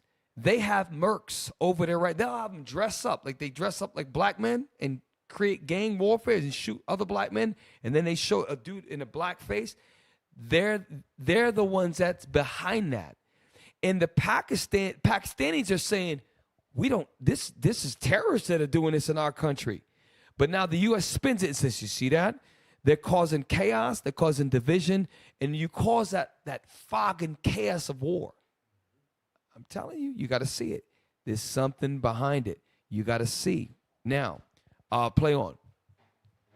Worrying as it seems.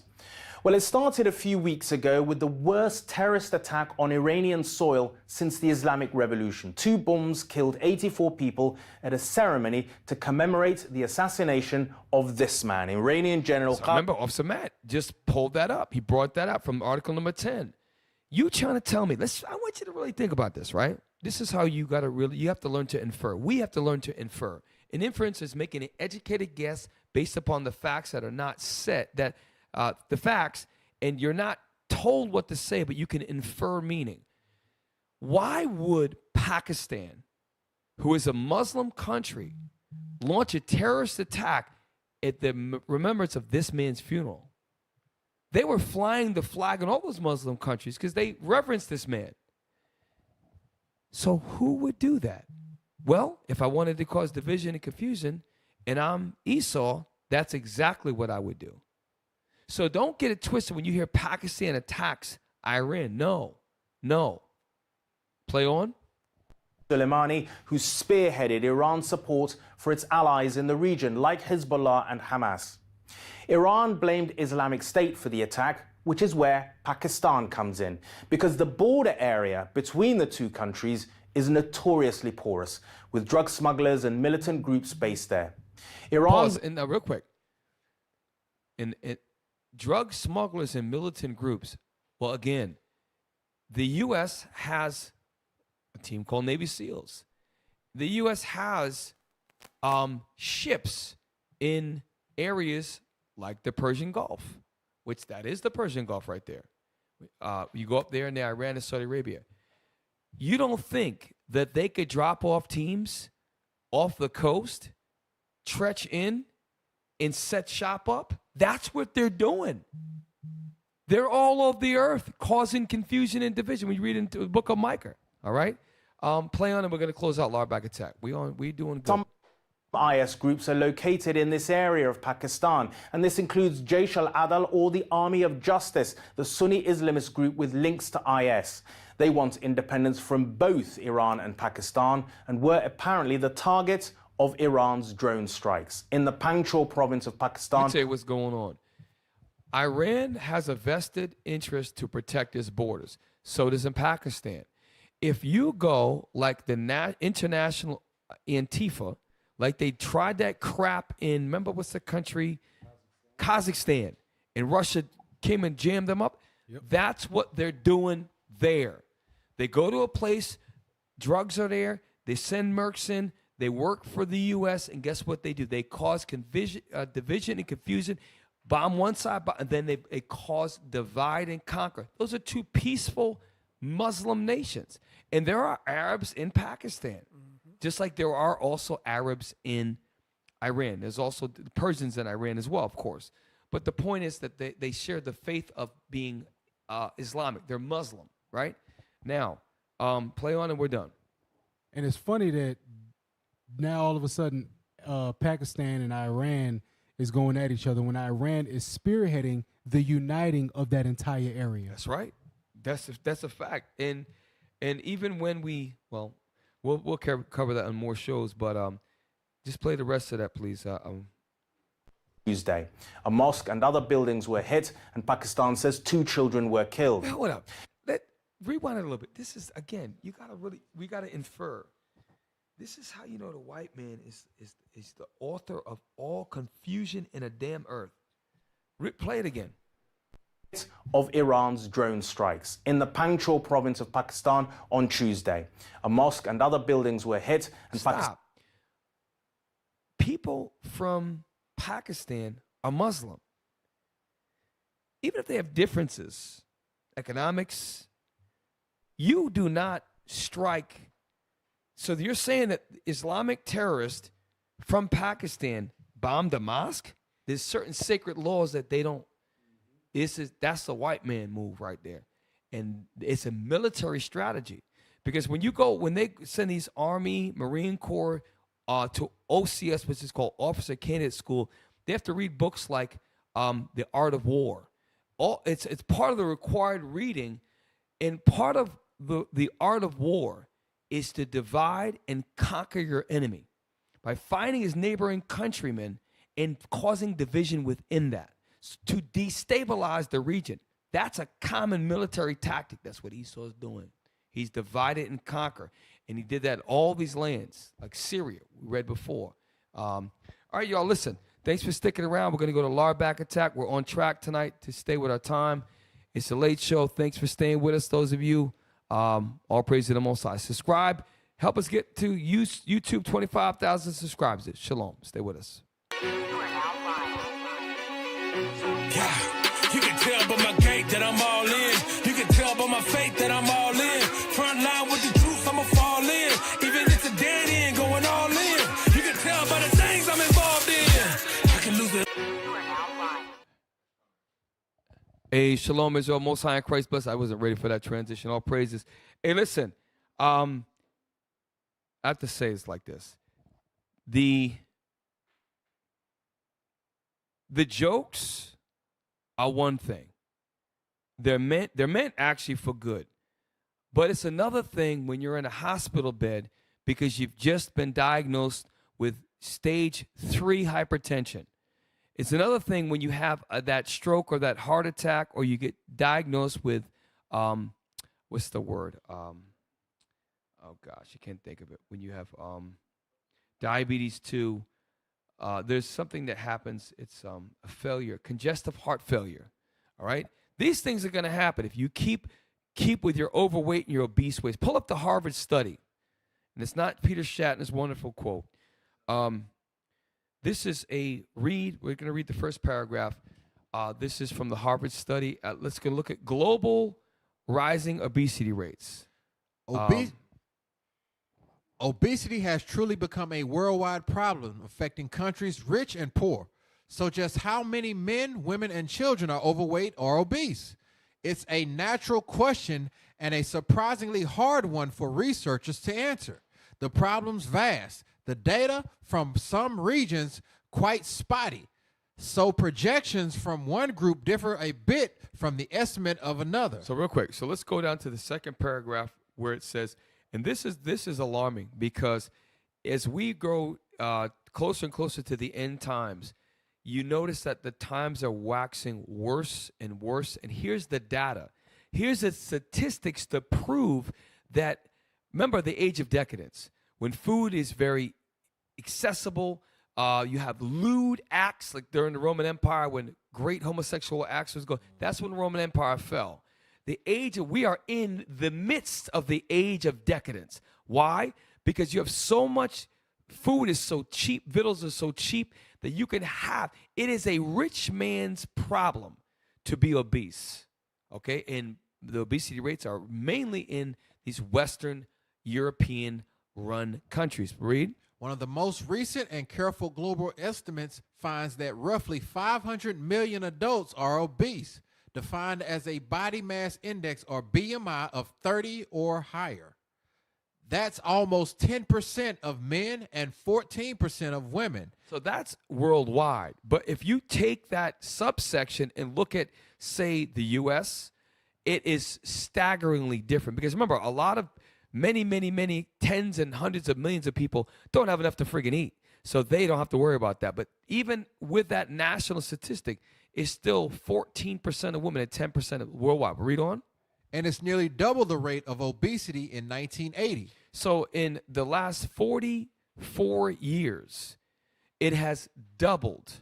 I just want you to understand it. So this is not a particular attack on any one individual. This is a global, worldwide problem that has doubled in 40 plus years. Read on. Nearly 1.5 billion adults were overweight or obese, defined as a BMI of 25 or higher. Here's the thing where the true measuring stick of obesity starts at the very young age. Watch what he says. Read on. Data are scarcer on obesity in children, but one global estimate finds that in 2010. So let's if a global estimate is not some guy saying, "Hey, let me take one kid from China, one kid from the U.S." One. No, they did studies. So this is a legitimate global estimate. What is it found? 43 million preschool children were overweight or obese. So that proves to you and me that the parents are the ones that are allowing this to happen. Why? Because they're sloppy lard asses themselves. Now look at the last thing, number 5. If nothing is done to reverse the epidemic. Put the camera on me real quick. Hey, lard asses, something can be done to reverse the epidemic. That's what we're going to get into in the next 5 minutes. You're a victim of your own fat mind. It's a first-rate problem. Go back to the article. If nothing is done to reverse the epidemic, More than 1 billion adults are projected to be obese by 2030. In 6 years, we're going to have 1 billion lardbacks on the planet Earth. That's ridiculous. Okay? It doesn't even make any sense. All right? And God says in Deuteronomy 7, we're better than all, above all nations. That doesn't mean in weight. Get it? It was a joke. And black women are the fattest of all women of all nations, and men aren't too far behind. Now, after that wonderful study, I'm going to only pull one scripture towards the end. Go to the next particular video. Hang on a second. This is very doggone. Okay. Yeah, this is hilarious. So, yeah, gosh, yeah. So this is a politician. I said, hey, no one likes a politician, right? But this is a Republican, and I really like this guy. Why? Because he's not sugarcoating anything about lard asses. And he's comparing lardbacks with abortion rates. And I think he's brilliant. Play. Here's a despicable video of Congressman Matt Gaetz. Have you watched these pro-abortion, pro-murder rallies? The people are just disgusting. Like, why is it that the women with the least likelihood of getting pregnant are the ones most worried about having abortions? Nobody wants. Hey, listen, Esau has his moments of truth. You got to respect this guy, but he's playing. To impregnate you if you look like a thumb. Wait. You missed it. Put the camera on me. You ever heard the term bottle glass? Like a sister with a good body, she look like a Coke bottle. He said, why would looks like a thumb? Meaning you got no waistline, just straight. I don't care. You lard asses, you can laugh too. The first step is acknowledge. You got to acknowledge you're a lard back. Deacon Isaac, help me out. Play on. These people are odious on the inside and out. They're like 5'2", 350 pounds, and they're like, give me my abortions or I'll get up and march and protest. And I'm thinking, march? Pause, wait a minute. This is a congressman. Matt is a congressman. He sits in the U.S. Congress. And guess what? He's making fun of lardback. So you can't say it's just me. You got a congressman that is making fun of lard asses. Now, go to the last video. This is probably one of the better segments we've ever done on the lardback attack. We're going to go to someone that's keeping it very real in the world of restaurant accommodations. This is a young lady, has a podcast, I believe. And so you think I'm bad. This guy takes it to the next level. Girls wanna drink wine. Tell the man not to waste your time. If the man broke, the man here jokes. Hi, you've reached Giovanni's. How can I help you? Oh, you're coming in with a big old tubby fatty fatso? Okay, great. Thank you. Thanks so much for calling ahead to let us know. Don't worry, we'll get the big old fatty fat booth ready for you. And don't worry, the menu, we've removed all of, mentions of diet, no keto, no vegetarian, no nothing. We've actually also removed the calorie counts on the menu items. We know that could upset the big old porkers, you know what I mean? Nothing worse than an angry fat person. I know you know. That was a legit video at the beginning. Now, pause real quick. So again, I want you to rewind it because remember, we read before that if you don't do something in the Harvard article, if we don't do anything to reverse this epidemic, you'll have a billion fat lardbacks. So he says some truth in his snap on lardbacks. The answer is all right there. Play it again, please. Girls wanna drink wine. Tell the man not to waste your time. If the man broke, the man here jokes. Hi, you've reached Giovanni's. How can I help you? Oh, you're coming in with a big old tubby fatty fatso? Okay, great. Thank you. Thanks so much for calling ahead to let us know. Don't worry, we'll get the big old fatty fat booth ready for you. And don't worry, the menu, we've removed all of, mentions of diet. Pause. All of the mentions of diet, no keto. And I've mentioned it a million times because here's the thing.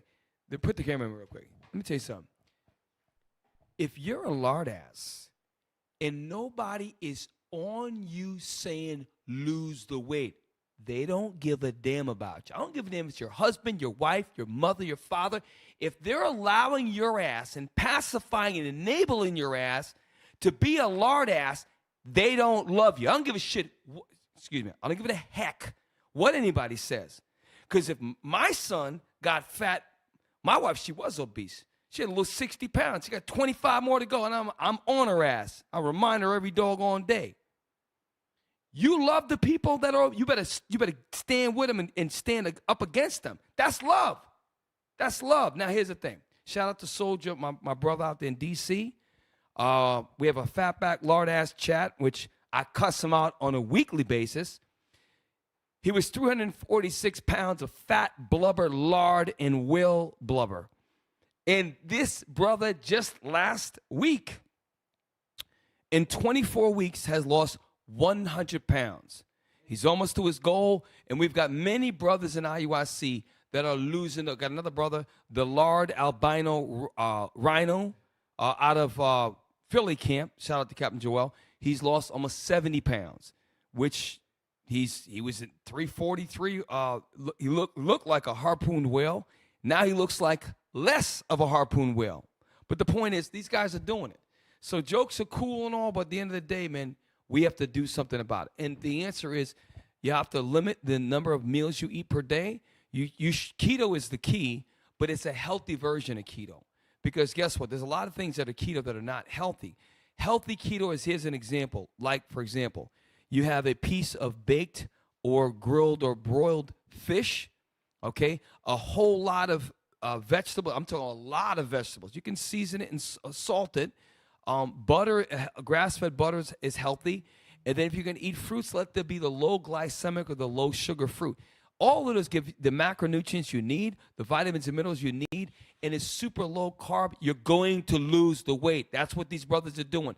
1 meal a day, healthy keto. And what they're doing is they're becoming more insulin sensitive. You got to learn about it. Listen, I don't give a damn. That's why I can't. Lard asses make me sick because, oh, it's my thyroid. I don't give a damn what the hell you got going. Any lard ass on the planet Earth can lose the weight and get healthy. I don't give a damn who you are. If you're what gender you are, I don't give a damn. If you're a man or woman. There's only two genders, man and woman. If you're old, young, it doesn't matter. Black, white, Hispanic. Okay, well, those are the worldly labels. If you're an Israelite, if you're a Moabite, anybody can lose the weight. It is simply a method of doing the same things repetitively over and over again. Now, play the rest of it. We're almost done. Okay, we're almost done.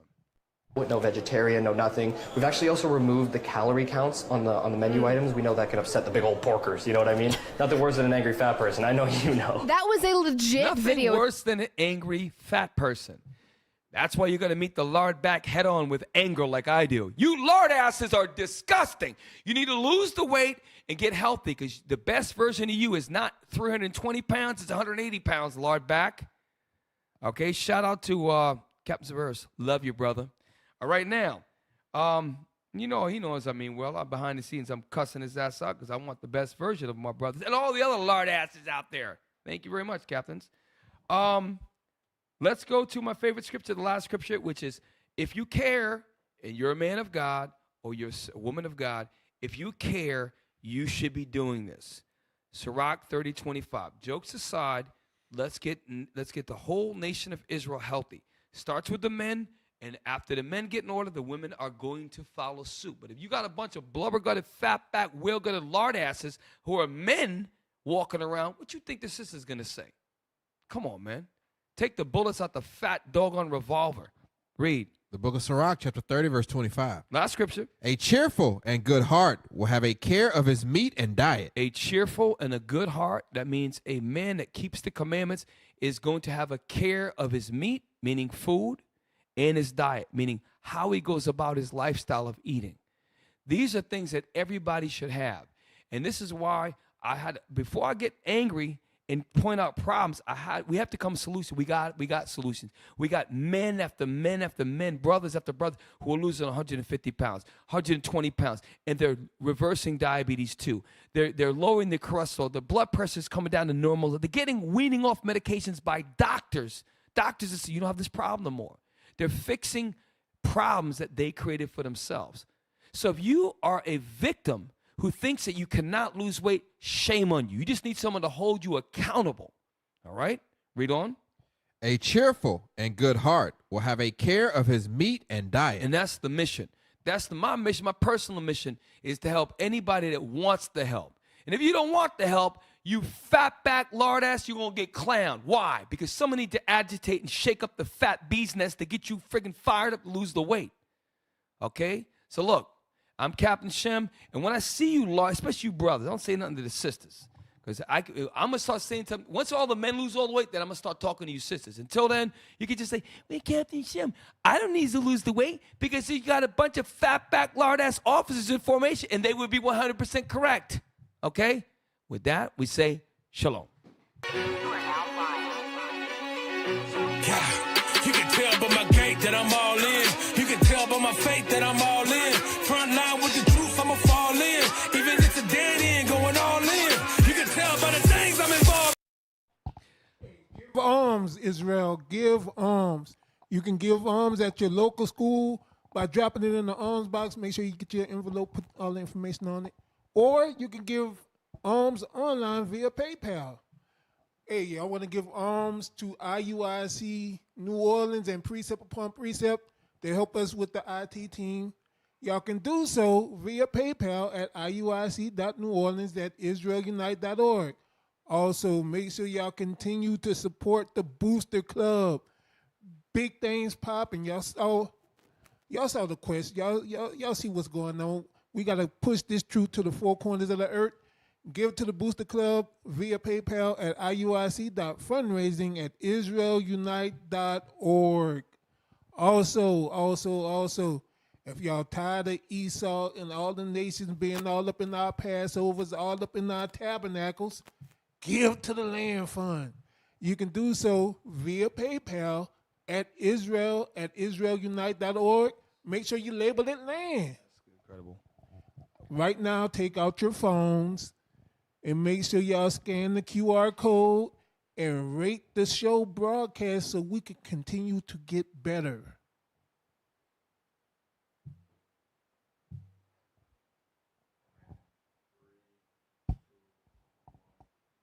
Hey, all praise to the Most High. Officer Matt checks the comments out throughout the shows.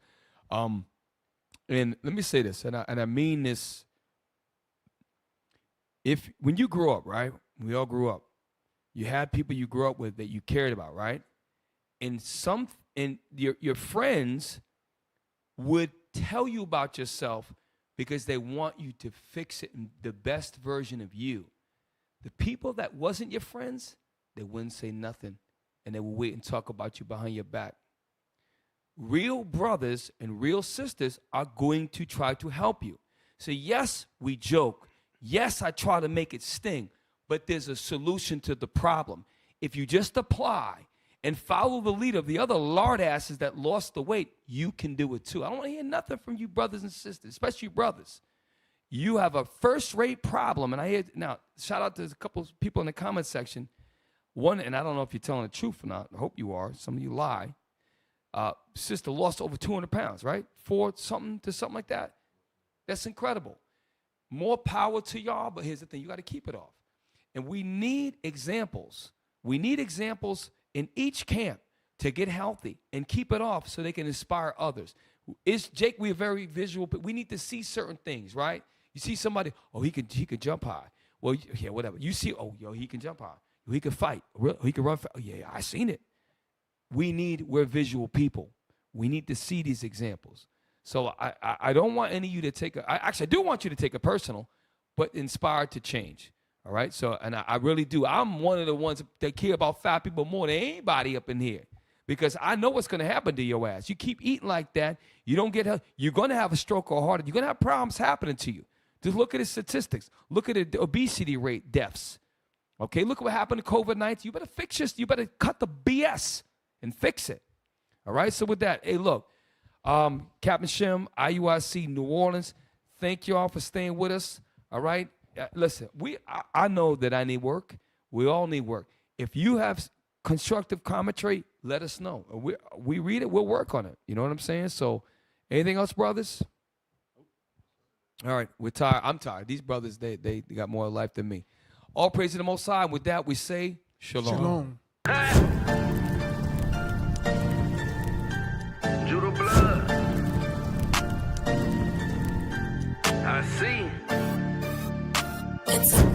Love. I see mansions in the kingdom. I see hunters slaying demons. I see fire on this earth coming down like Hiroshima. I see prophets rising up, prophesying scriptures cut. I see Christ, he coming back.